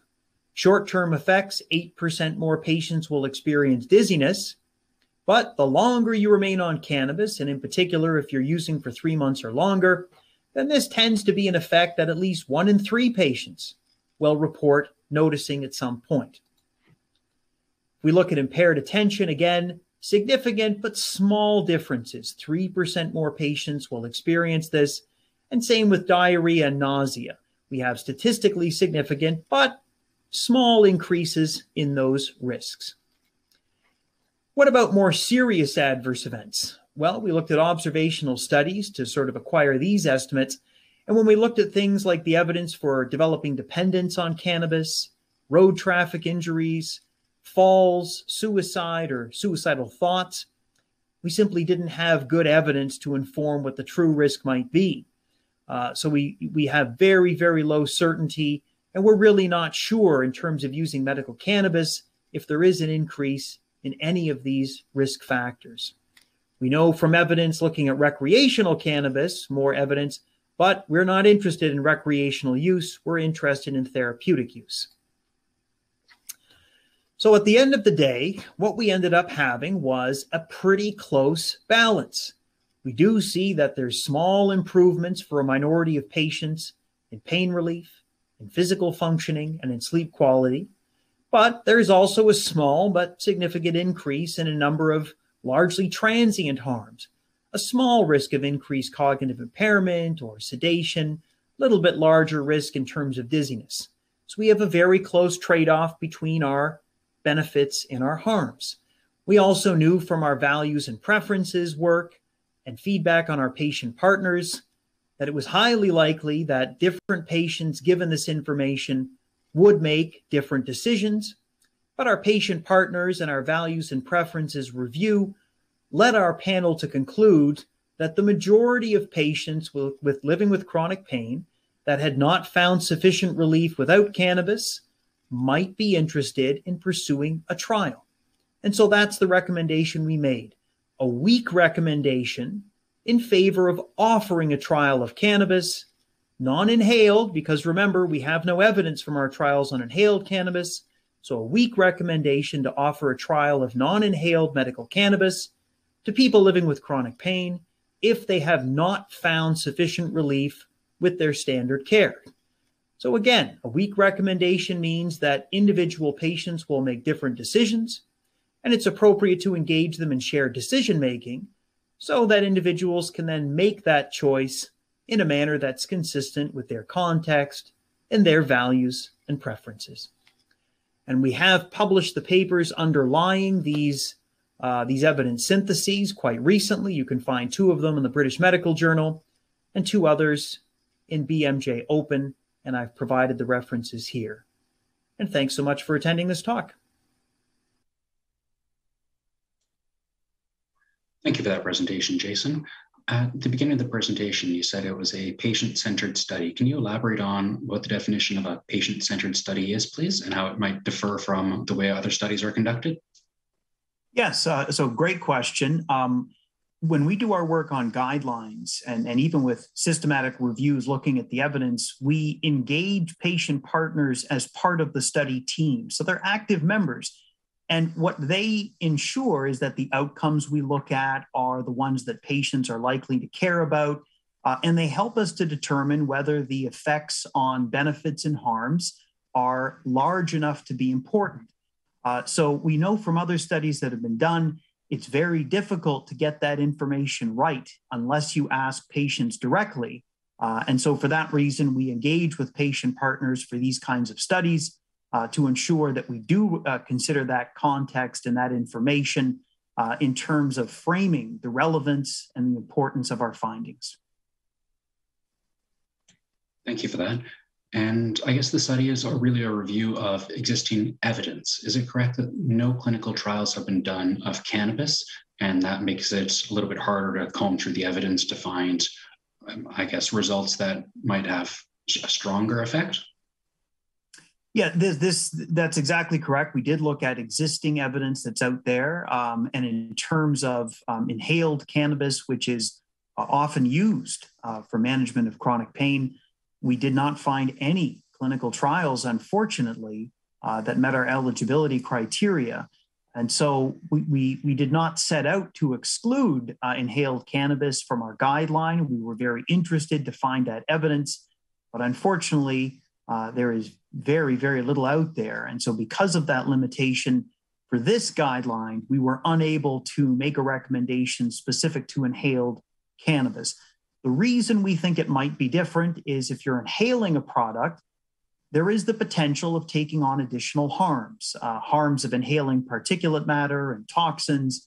And so we weren't confident that our studies of non-inhaled cannabis would allow us to make a recommendation about inhaled. We are engaged in a project right now where we're doing more comprehensive guidelines, and we are going to be looking at a lot of indirect evidence where people are using recreational cannabis inhaled to try to understand better the types of harms that might be important to consider if you're taking in cannabis through that mode of administration. And then we will be able to make some more concrete statements about that to help patients make decisions. And we've got a question about the definition of medical cannabis. Is there a difference between cannabis and medical cannabis?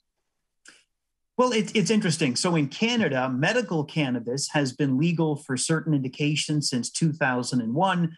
As of October 2018, non-medical cannabis became offered. And there was a lot of debate amongst the Canadian Medical Association. Should clinicians stay involved in the medical cannabis area now that people could acquire cannabis on their own for any purpose that they desired, if they were an adult and had a credit card and an internet connection? And what was decided is that it seemed likely that medical cannabis products would be different. They might adhere to higher standards. They might have greater consistency. For example, one of our patient partners involved in this rapid recommendation was a veteran who lived with chronic pain that had found success with cannabis. They were largely using CBD-only formulations, cannabidiol. Recreational cannabis does not exist in terms of a pure CBD form because there's no psychotropic effects with CBD. The psychotropic cannabinoid is THC. So the recreational products are going to focus more on THC, higher levels of THC. It is possible that they might have less consistency from batch to batch, whereas the medical products are going to perhaps have to adhere to higher standards of consistency, and they're going to include products that have very little or virtually no THC in some cases, which again would not have a role in a recreational product, but very well may have an important role when you're looking at therapeutic products. Thank you for that, Jason, and thank you again for your presentation. Good afternoon, and welcome back to session B. I'd like to introduce now Sarah Dixon-Smith, who's going to be talking about blast injury and chronic pain, a very long-term cohort study. My name is Sarah Dixon-Smith. I'm a final year PhD student at Imperial College London within the Pain Research Group and the Centre for Blast Injury Studies. I have no commercial interest to disclose.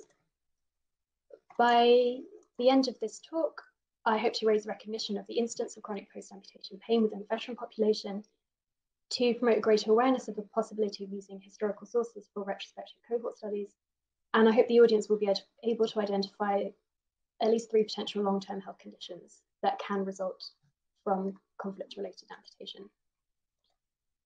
This project has been run for the last 3 years out of the Centre for Blast Injury Studies at Imperial College London. The aim of this project was to investigate the very long-term impact of blast injury, particularly looking at the prevalence of chronic pain and the potential impacts that aging can have on veterans with a traumatic amputation or a blast injury. It's been run between Imperial College's Pain Research Group, the Centre for Blast Injury Studies, and the British National Archives at Kew, and it combines research methods from history with clinical medicine. And the idea is that we're using medical records for First World War veterans to look at the long-term or potentially lifelong impact of blast injury and finding out what happens to veterans 10, 20, up to 50 or 60 years after their injury. So there are very good reasons for using the records from the First World War. The first is that there is a huge proportion of limb wounds. Around 70% of the 1 million British casualties had some form of limb wound. They still are the most survivable site of wounding. There are also the mechanisms, patterns of injury between the First World War and the more recent conflicts, particularly the conflict in Afghanistan, are very similar. As you can see here, there were 52% of injuries caused by blast in at least the British forces within Operation Herrick, and this was 59% of injuries were caused by blast within the First World War. Within both conflicts, you see lots of limb trauma, traumatic amputations, and peripheral nerve injury. World War I artillery shell has much the same effect on the body as an IED. So we have no direct terms for blast in the First World War, so we've used it to mean any injury caused by a high explosive. So that's grenades, artillery, shell fragments, shrapnel, sometimes mines. And as you can see here, blast is a very, very high proportion of all wounds in this conflict. This is partly because the war was so static and partly because of its reliance on artillery. And this statistic of 60% wasn't equaled, at least for British troops, until, as I said, Operation Herrick in Afghanistan, and when the use of IEDs started ramping up around 2009. The First World War is also the first widespread use of fragmentation weapons. You can see this grenade here, it looks quite modern, but it's actually from 1917. So the main source for this project is a series of files called PIN26. These are government records that come from the Ministry of Pensions.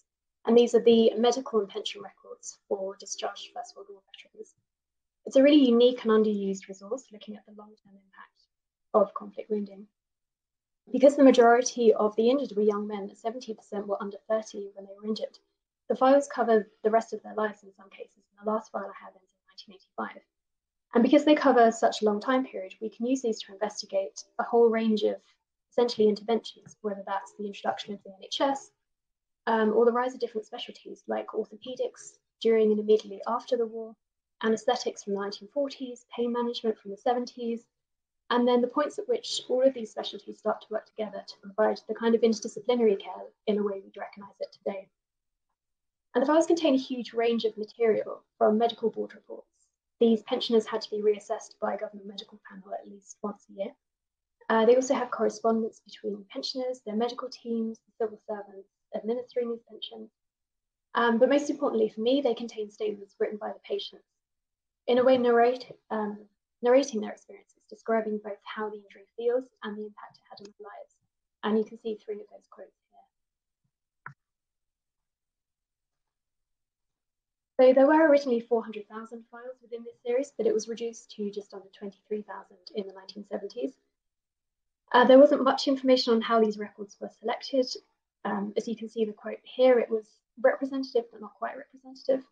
But we searched through these using the archive catalogue to find any pensioners with a blast injury using the terms I mentioned earlier.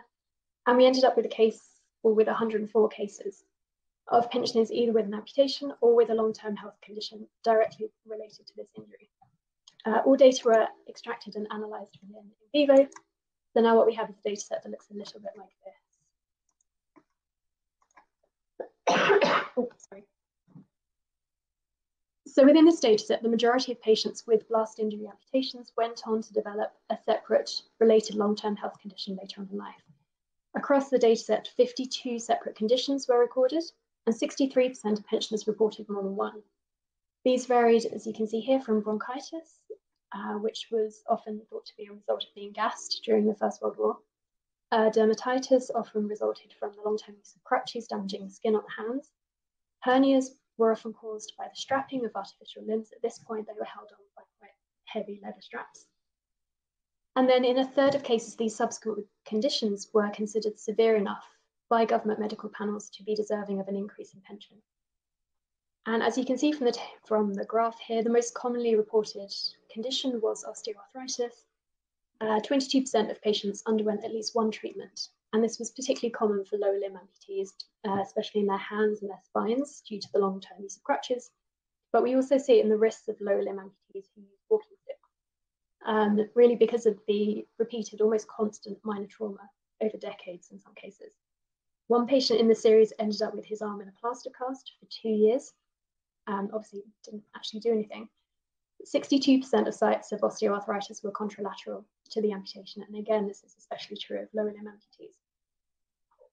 Chronic post-amputation pain also put these patients at risk of conditions such as obesity and insomnia. 20% of patients in the dataset reported their pain regularly prevented sleep, and descriptions varied from hot needles, which we saw earlier, to persistent tickling in the phantom foot. Obesity was sometimes higher in this cohort than it was in the general population, and this was especially true, again, for lower limb amputees, and from the 1950s onwards as pain and disability prevented regular exercise. So chronic pain is one of the most significant long-term problems affecting both this and current cohorts of amputees. Prevalence of chronic post-amputation pain within these files was very similar to current estimates. We found it at 76%, although phantom limb pain and sensation were reported far less often than we were expecting. We believe this is due to a cultural reluctance to discuss something that patients don't understand and clinicians can't resolve. There were 21 treatments for all types of post-amputation pain across this period. Some would be recognizable to clinicians today, others were phased out, and some, such as nerve shortening, were originally shared as best practice and then eventually actively warned against as they were seen to be damaging patients within the long term. And we saw that these cycles in treatments tend to happen over about 20 years. Most importantly, I think, was this, you can see on the last bullet point, the interval of comfort. And this was first noticed in the 1920s, that there tends to be a gap between injury and the first report of either chronic pain or a related condition.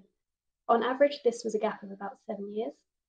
85% of patients reported their first instance of chronic pain within 10 years, and 42% there was a gap of either 1 to 2 years.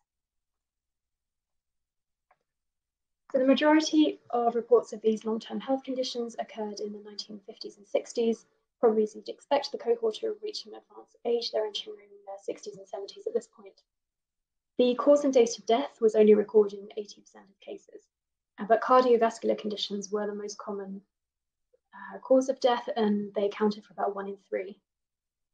Sepsis, I'll come back to this in a minute, but sepsis appeared to have no impact on mortality rates. Of the 5 cases who were reported as having severe sepsis at time of injury, 80% died at an above average age.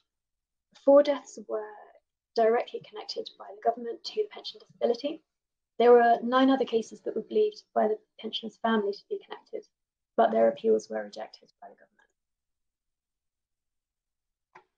So PIN26 is a good starting point. We've created a database that allows us to investigate the impact of aging and chronic pain on military amputees. However, it has the potential to be much larger. There are similar pension records held in Canada, Australia, New Zealand, and Germany. I think Canada and Australia alone combined has over 200,000 records.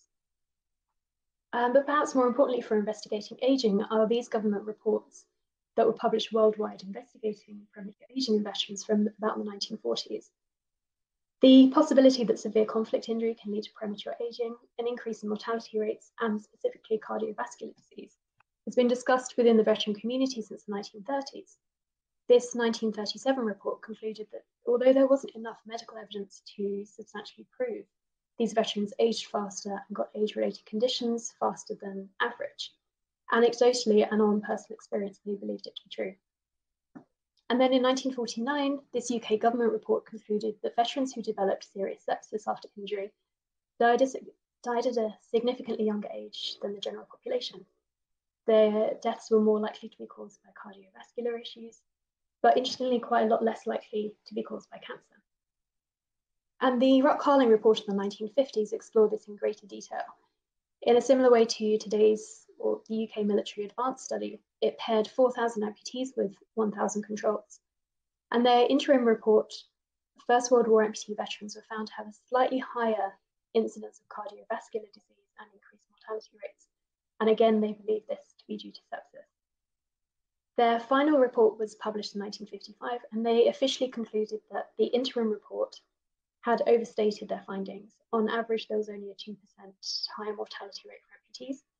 But in private government files, you can see that it was agreed not to refer to any likelihood of long-term health issues or increased mortality rates in public, to reduce publicity and to restrict access to these reports to clinicians in order to avoid distress, in their words.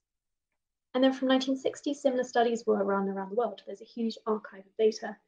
The Canadian studies alone had over 3,000 participants.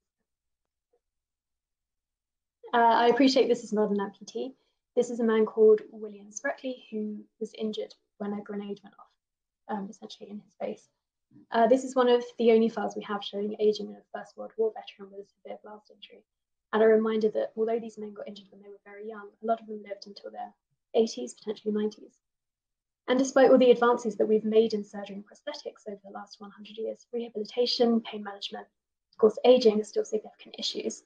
From current studies, it seems this interval of comfort for veterans of the most recent conflicts is up, and we're going to start seeing an increasing number of age-related conditions over the next few years. So thank you very much, and these are my references.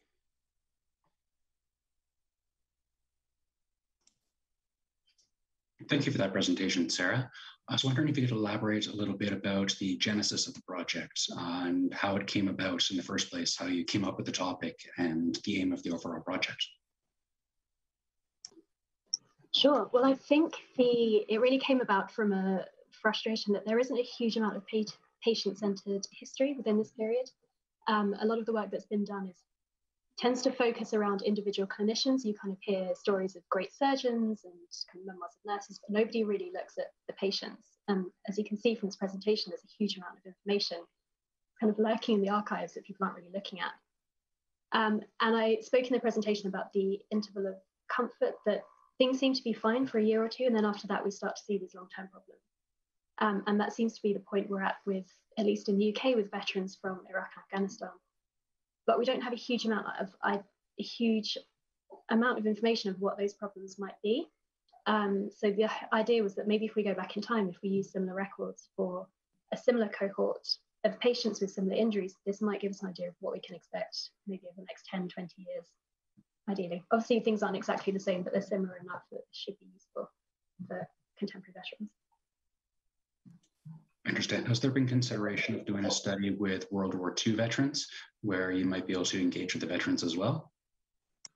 So that would be amazing. Obviously, being able to talk to a veteran, from my point of view, would be fantastic because there's no First World War veterans left. In the UK, we have the issue that the Second World War records won't be released for another 30 years. I think they have to be sealed for 70 years. So at the moment, that's not possible. Unless we can do it by talking to the veterans. And again, I don't think there's a huge amount of them left. Coming from my perspective, investigating blast injuries, the First World War is the most useful because, as I've said, the proportions of injury are very similar between the First World War and the more recent conflicts. And you don't see the same in the Second World War. You tend to see more projectile injuries rather than blast injuries, which would be interesting to look at in itself. I imagine they have very different long-term effects than blast. But yeah, it's definitely a potential, but whether or not it's possible at the moment because of whether the information exists or at least is accessible. So, yeah. I understand, thank you. And you looked at the blast injuries, which were followed by chronic pain. Can you expand a little bit about the other conditions that you found naturally followed chronic pain, those that were most prevalent and those that were, I guess, you'd like to have someone else look into? I asked specifically because I was curious about mental health, but I'm curious to do all the other comorbidities. Yeah, so in terms of mental health, we did discuss whether we would look at that, but obviously it's such a huge issue that it really deserves being looked at within its own project. And just the expertise we had on this project didn't really cover it. We couldn't really do it justice within this project. In terms of mental health as well, so we have a couple that are diagnosed with anxiety and depression, but the diagnoses for this period are quite different to the ones we would use today. If we say they have anxiety, it doesn't quite mean what we would use it today. In a lot of the literature, you see PTSD and shell shock as being interchangeable, and they're actually quite different things. Shell shock's kind of a cultural, has cultural implications in the way that PTSD doesn't. So in a lot of the literature, you see people being, reverse diagnosis isn't quite the right word, but people will go back through the files and say, well, they have PTSD. You can't say that because it wasn't a term at the time, so you can't diagnose that 100 years later. So we want to be very careful about that. With this cohort, we're also very careful, even with looking at physical health conditions. So things like neuropathic pain, we have to be very careful before we say, we think this patient has neuropathic pain if they didn't use that term at the time. In terms, I think looking at the long-term physical health conditions, we weren't expecting that when we went into this project. We were just expecting to look at chronic pain. And then we started seeing all these things. And I think that's probably going to be the most useful aspect of the project. As I said, we've seen a lot of them seem to happen to single lower limb amputees, which hopefully will be useful information. It's something we can use in current rehabilitation if we know that they're more susceptible to things like arthritis or osteoporosis. We're starting to see that in veterans at the moment, kind of in their late 30s, early 40s, they're getting arthritis and osteoporosis quite a lot younger than we would expect them to.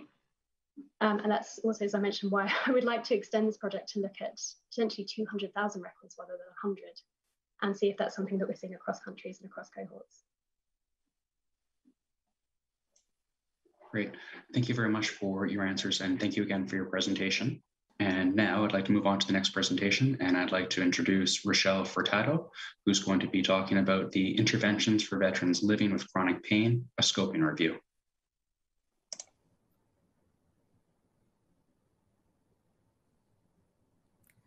Hello, my name is Rochelle Furtado, and I'm an MPT PhD candidate at Western University. And today I will be presenting the work conducted by my team and myself entitled Interventions for Veterans Living with Chronic Pain, a Scoping Review. So as I mentioned, I will be presenting on behalf of my colleagues, Joy McDermott, Dave Walton, Goris Nazari, and Pavlos Bobos.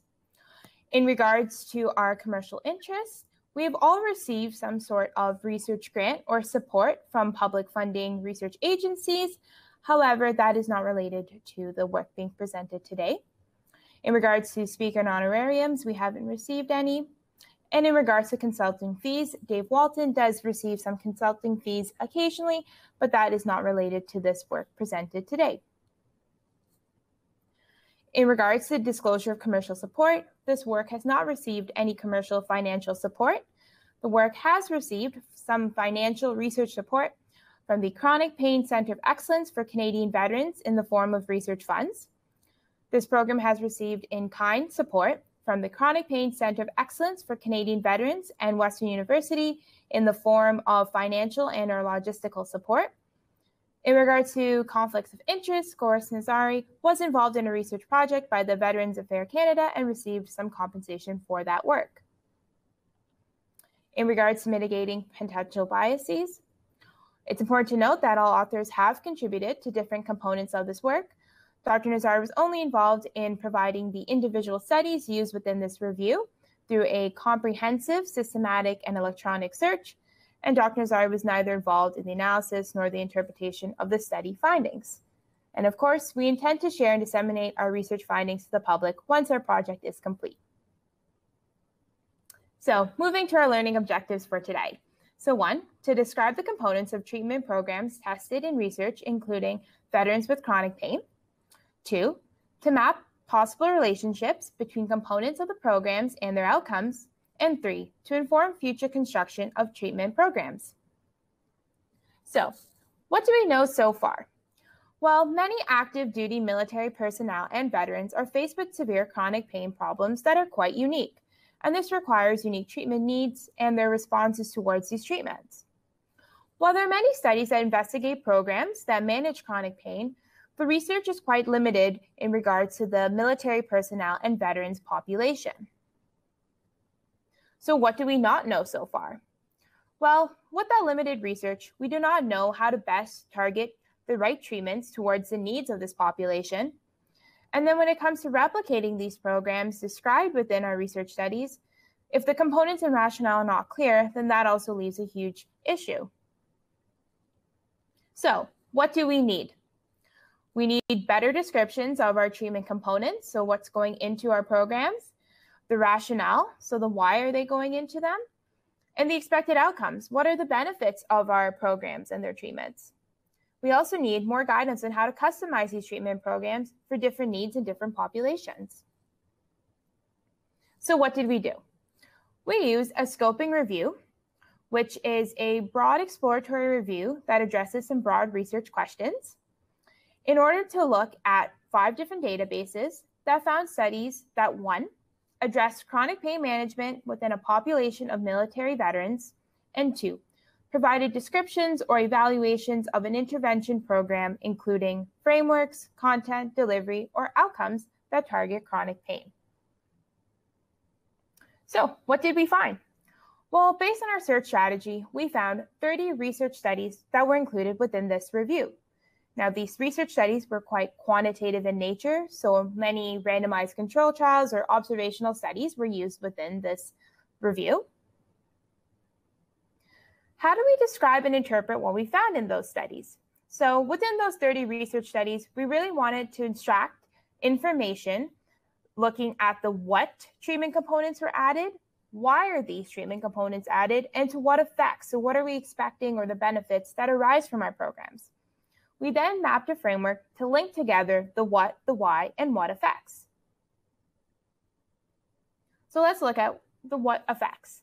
So in this figure, we looked at those 30 research studies, and we looked at all the different benefits of treatment programs. So as you can see here on the left, we've listed all the different outcomes or benefits that can arise from a program. And then we have 2 different colored bars. We have the gray representing treatments that were not effective, whereas the orange is representing treatments that were effective. As you can see, the bars vary in sizes, meaning that the answers to the treatments and what benefited what obviously varies within those 30 different studies. But our takeaway message here is that when managing chronic pain, we see that the treatments were effective for our population of veterans.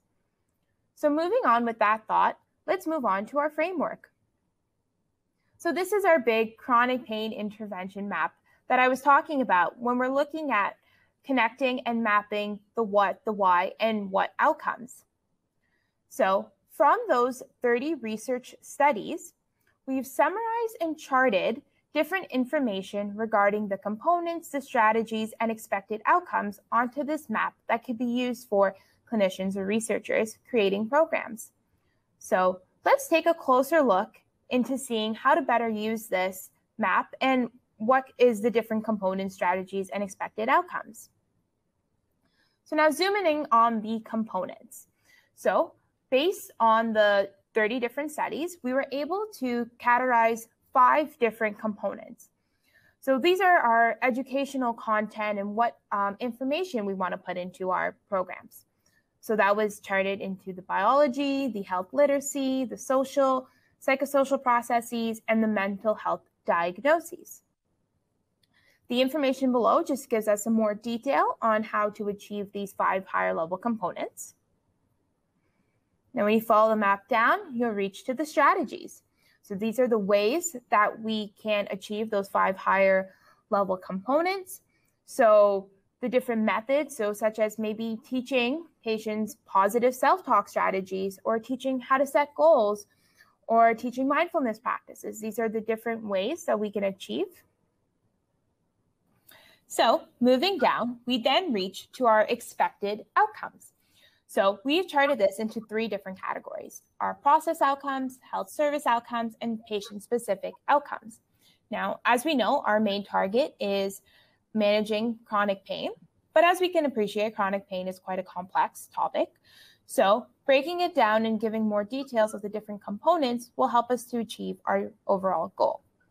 So now let's look at one pathway of this conceptual framework to get a better understanding of how to use it if we were to use this in practice. So let's look at the biology component.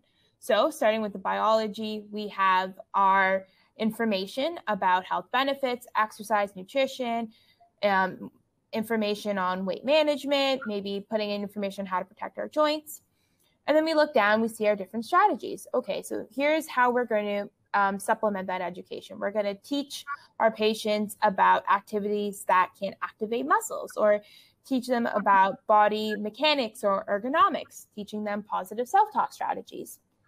And then following down, we see, okay, what are the outcomes that would arise if we were to go down this path? Well, we see our process outcomes would be what we'd be achieving. So we'd be able to target and have better muscle strength and activation, lower chances of re-injury, better joint function, increased quality of life, and a lower risk of developing any comorbidities. So this is one way that we could follow this pathway. And as you see, when we go back to that big framework, some of the strategies or expected outcomes do overlap. But again, this is just a broad way to show how all of these are intertwined and related with each other, but we could go down through one pathway if we were just going to target something very specific in terms of chronic pain. So what? So now knowing that framework, knowing that graph, well, what can we do? Well, as veterans, we should be able to ask for and accept research studies to have a clear rationale on their components of their programs and of their treatments. So being able to make sure that we can truly understand what's being put out in the literature and that it's aligning with our goals for our treatments. As researchers, what should we do? Well, we need to be clear about the what, the why, and what outcomes in all of our research studies. We need to make sure we're creating conceptual maps, as I just showed, and being able to describe the different treatment rationales and the target outcomes to make sure that, first of all, they're aligning with what's out there with the research in our population, but also making sure that we can reproduce these and replicate these for future studies and for future programs. And of course, as I said, we need to have more research specific towards our military and veteran population, especially when dealing with chronic pain. As I showed you, there was only 30 studies that we were able to find. So that's not a huge body of literature either. So continue to push this forward as we understand that everybody experiences pain differently, and the experiences that the veterans and military personnel have regards to chronic pain are quite different than our general population. So keeping that in mind as we're pushing this research forward. And then as clinicians, well, what should we do? So we want to be able to explain more in detail the what, the why of our biopsychosocial treatment programs. So making sure we're not just looking at pain as treating our function, but treating the mental health, the psychosocial, the social aspects that all encompass this complex phenomenon. And then making sure we're providing education materials and explaining the rationale, the evidence, and our expectations in very clear language. So making sure that our patient population, in this case our veterans, are understanding exactly what our goals and expectations for them are, and making sure that it aligns with their goals and expectations for their treatments. And using frameworks such as this is a great tool that we can use and show with our patients to give them an understanding of what we expect and what we're hoping to get out of our sessions with them. So, of course, this research had some limitations, as no research study is perfect. But of course, as I mentioned, these are interim results as this study is continuing to be worked on, and we're continuing to improve everything we're doing. Some limitations obviously arose from the data extraction, as descriptions within this framework were limited to those that were extracted from the research studies. But we are continuing to work on this framework, and we're continuing to work with our clinician and veteran population, getting their feedback and their experiences to continue to make this framework as representative of the population as best as we can, and making sure to add as many different components that is reflective of dealing with and managing chronic pain. So over here, I've left my references so that you can get a better understanding of where this information from today is coming from. And of course, I'd like to take a moment to thank my team members. Obviously, this research is just a tip of the iceberg, but just to get it to this stage today means a lot. So I'd like to thank my team members who I've listed there, as well as the Chronic Pain Center of Excellence for Canadian veterans who funded this research project. There's some more studies that are coming along from that research grant, so please stay tuned as we continue to take a closer look at the chronic pain management for our veteran population. Of course, there's some other funding agencies that have provided some research support to our team members, so we thank you for that, as well as Western University and the Roth McFarland Hand and Upper Limb Center for where this research took place. So once again, thank you for your time, and I look forward to chatting with you in the Q&A section.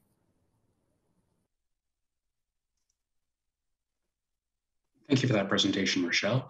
I was wondering if you could expand a little bit more about the aim with the framework and what you hope to do with it. Thanks, Paul. Yeah, so our goal with the framework is to eventually lead to creating a really great program that can help our veteran population when dealing with chronic pain. Obviously, the framework, as I kind of alluded to, was one part of a bigger project. So there's other components that the research team is working on. So we're looking at, talking to veterans, we're collecting some survey information, talking to other clinicians, refining our framework. But again, our goal is to have that overall, creating a really robust treatment plan that can help our veteran population when dealing with chronic pain. But again, this is just one part of that big journey that we're hoping to get to. And on the aims of programs, a question from the audience: should goals of chronic pain treatment have outcomes that include getting a job or other meaningful activity, or functioning well in family and community life, or having improved finances? I guess the bigger question is, what should be the goal of a chronic pain treatment program? Is that something that came up in the literature? Yeah, so that's a great suggestion. And I think that's really going to come in from talking to our veteran population, talking to our clinicians, because right now the work that I presented today was really just derived from the literature. So we have to take it as face value of what I found. And I was a little limited to that. So those are some great suggestions that we would love to incorporate. Obviously, everybody has their own unique goals when it comes to how do they find that they've achieved managing chronic pain, and everybody's pain is viewed differently. So that's a great suggestion, and we're going to keep working towards that and refining this goal and seeing, okay, how can we put this into a program and a treatment for our veterans population. But as of right now, that what I had was just based on what I received from the literature. But stay tuned, because we will be continuing to work on that framework, and we'll be talking with our veterans population and kind of hearing from them what are their goals that they consider when it comes to understanding this chronic pain. Thank you. And a final question on knowledge mobilization. How do you intend to share this framework with various different stakeholders? Yeah, so as I mentioned, obviously, as we're talking with our veterans and our clinician population, but with our research, we are planning on publishing it to open access journal, so that will allow a wide range of people to access that information and see it. And as we go along, we're continuing to, do it at conferences like this, present our work and talk to the population as we are today, and try to get that feedback and present our intermediate findings as we have right now. But our goal, of course, would be to write the manuscripts and publish them in open access journals to make that accessible for everybody, but then also disseminating it through our social media pages and conferences such as this. Thank you for that, Rochelle, and thank you again for your presentation. Now we'll move to the final presentation of the day, and that's going to be presented by Essence Pereira. We'll be talking about chronic pain in Canadian Armed Forces members and veterans, the Canadian Armed Forces members and veterans mental health follow-up survey. My name is Essence Pereira, and I'm a master's student in the Community Health Sciences at the University of Manitoba. I'd like to acknowledge the team of researchers that are listed here who are involved in the write-up of this work. And today I'll be talking about chronic pain in the Canadian Armed Forces, which can be abbreviated as CAF. Now I have no commercial interest to disclose. And here are the types of support we've received for this research. And we don't anticipate any mitigating biases in this research project. Now, in terms of the learning objective, after this presentation, you'll be able to better understand the prevalences and correlates of chronic pain conditions, which can be abbreviated as CPC, in serving members and veterans. Chronic pain is typically classified as pain lasting at least 3 months, but may span several years. In the Canadian general population, chronic pain is a significant public health problem, with prevalence ranging from 18 to 25%. In recent years, there has been growing awareness of the range of significant impacts chronic pain can have on an individual. People living with pain often experience major limitations in physical mobility, where pain may interfere with one's ability to carry out daily tasks. In addition to significant functional disability, consequences such as increased emotional distress and mental health problems have also been established. Compared to the general population in Canada, veterans appear to have a higher prevalence of chronic pain, with prevalence between 41 and 64%. However, few studies have directly assessed the prevalence and correlates of chronic pain conditions among both serving and those who were released from service. Now, the primary aims of the study were to first explore the prevalence of chronic pain conditions among CAF serving members and veterans, where chronic pain can be defined as types of physical health conditions where chronic pain commonly co-occurs. And second, to examine differences and correlates of chronic pain conditions between CAF members and veterans. Third, to examine the relationship between mental disorders and chronic pain conditions by serving status.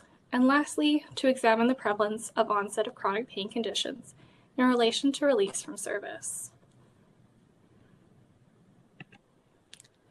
Now, the study is a secondary data analysis of the 2018 Canadian Armed Force Members and Veterans Mental Health Follow-up Survey.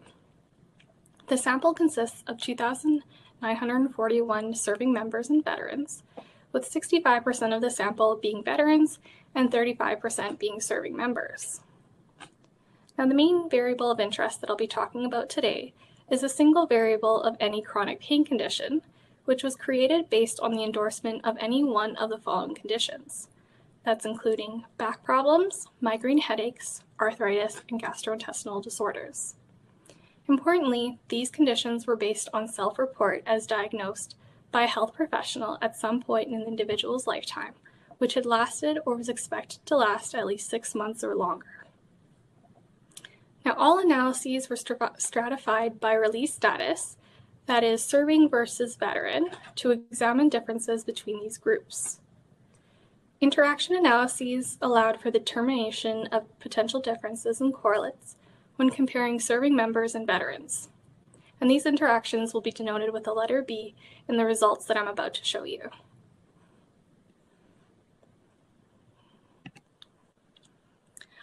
So I'm going to walk you through our results with a series of tables. First, we're going to look at the prevalence of chronic pain conditions by serving status. As you can see in this table, veterans had a significantly higher prevalence of chronic pain conditions at about 67% compared to those who remained in service, which was about 51%. Now, even after accounting for differences in sociodemographic and military-related correlates, veterans were about 1.6 to 2 times more likely to report any chronic pain condition compared to serving members.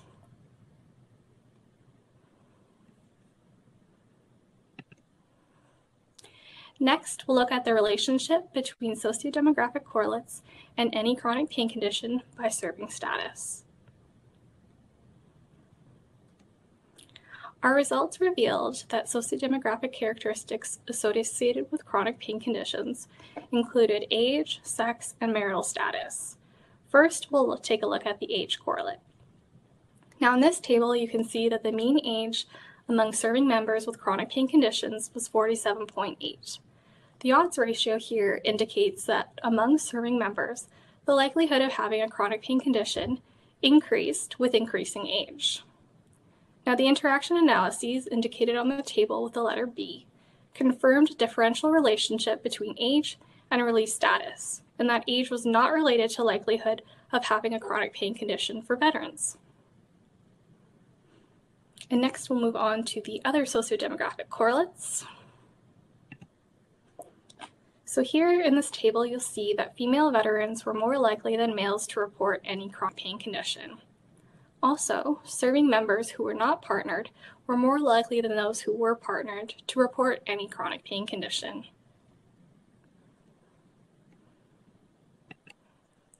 Next, we'll look at the relationship between military-related correlates and any chronic pain condition by serving status.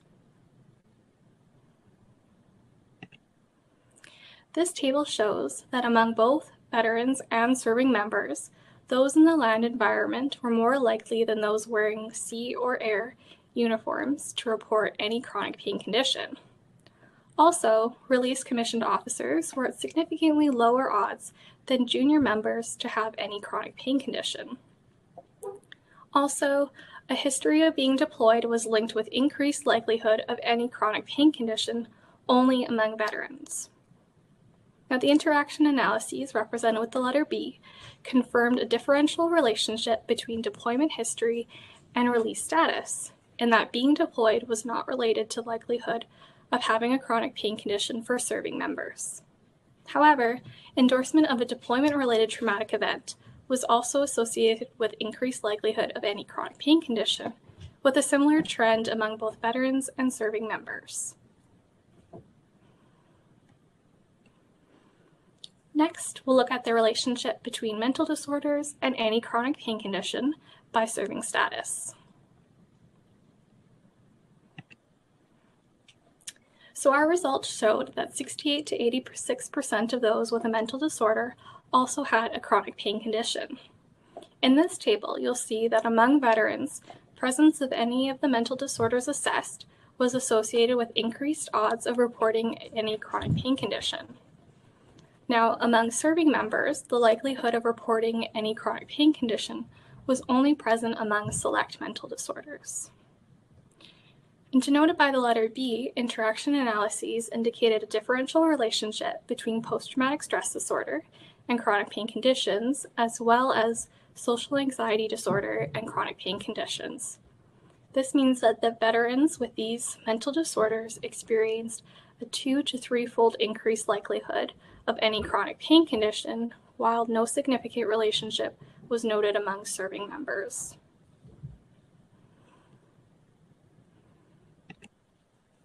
Lastly, we'll take a look at the prevalence of onset of chronic pain conditions relative to transition from service. So our results here showed that all chronic pain conditions were recalled to onset more frequently before release from service. So a total of 75 to 88% of those who reported a chronic pain condition reported the onset to occur during service, while less than a quarter occurred after release.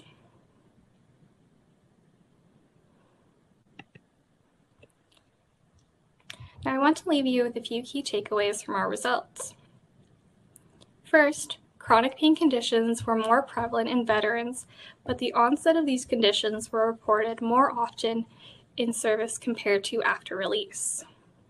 Second, among veterans, chronic pain conditions were more prevalent in females than in males. Third, age was related to chronic pain conditions among serving members. Fourth, a history of being deployed was linked with higher odds of any chronic pain condition among veterans. And fifth, chronic pain conditions were more prevalent in the line uniform and among those who had endorsed deployment-related traumatic events.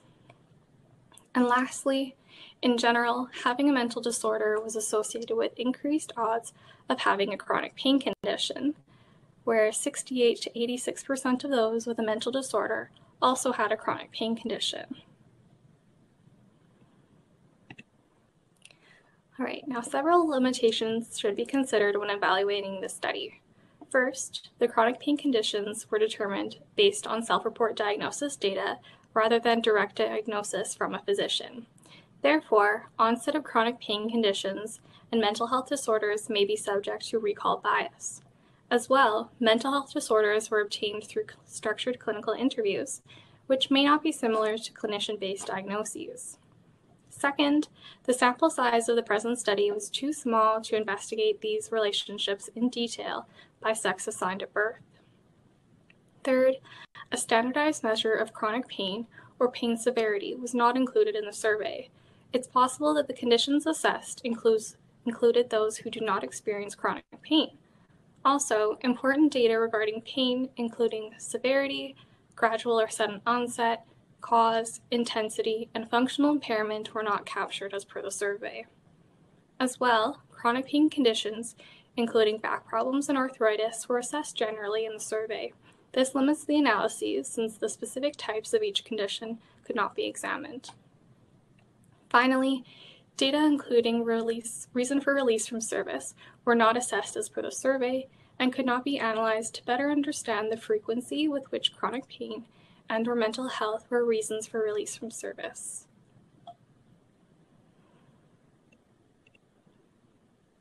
Now, in terms of the implications of this research for policy programs and services, the enhanced knowledge of the onset of chronic pain and its correlates is important in identifying military personnel who are at risk of leaving service due to experiencing chronic pain conditions. Also, this enhanced knowledge can be useful in determining which military personnel need further support.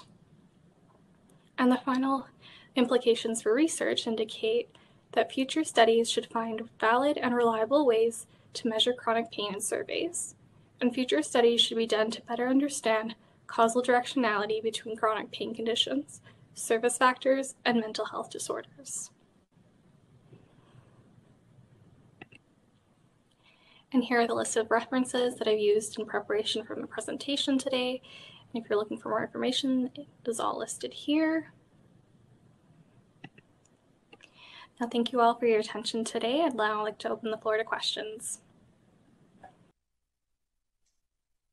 Thank you for your presentation, Essence. And your first question is there a particular reason why the study included 4 health conditions, back problems, arthritis, migraine, headaches, and gastrointestinal conditions in your analysis of chronic pain conditions?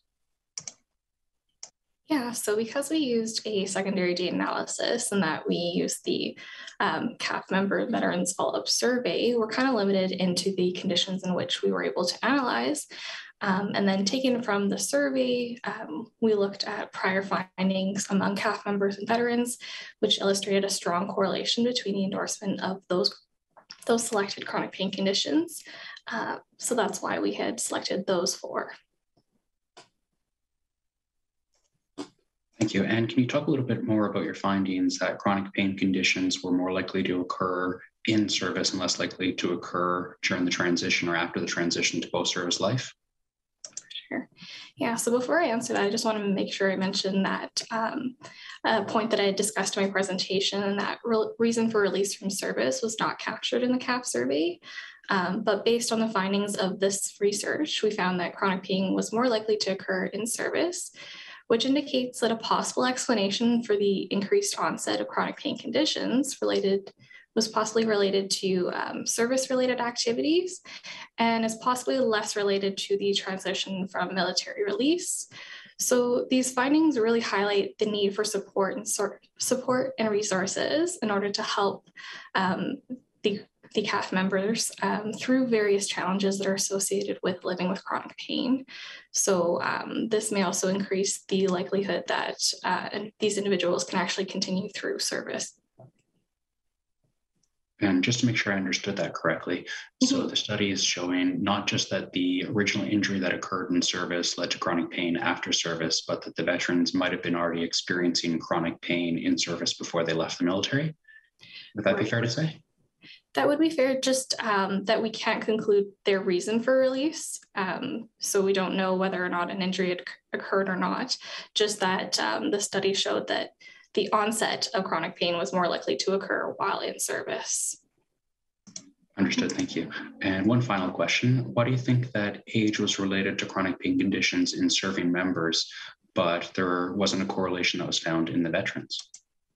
For sure. So our results suggested that older age was more strongly linked to chronic pain conditions in serving members, but the impact of age wasn't linked to chronic pain in veterans. So I think this lack of relationship between chronic pain and age in veterans, but found in service members, could reflect a significant proportion of the veterans that have suffered an injury that triggered their chronic pain. So this could have led to their eventual release from service. However, the relationship between chronic pain and age in serving members, it could reflect the effects of a physically demanding career or job and the wear and tear in the body over time. Understood. Thank you very much for your answers, and thank you very much for your presentation. Thank you for having me.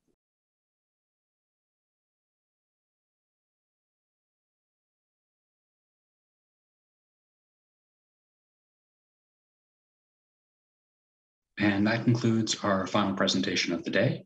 Thank you all for taking the time to join us, and I'd like to invite David Pedler to deliver his closing remarks. Thank you all for joining us on day 2 of CIMVHR Virtual Forum.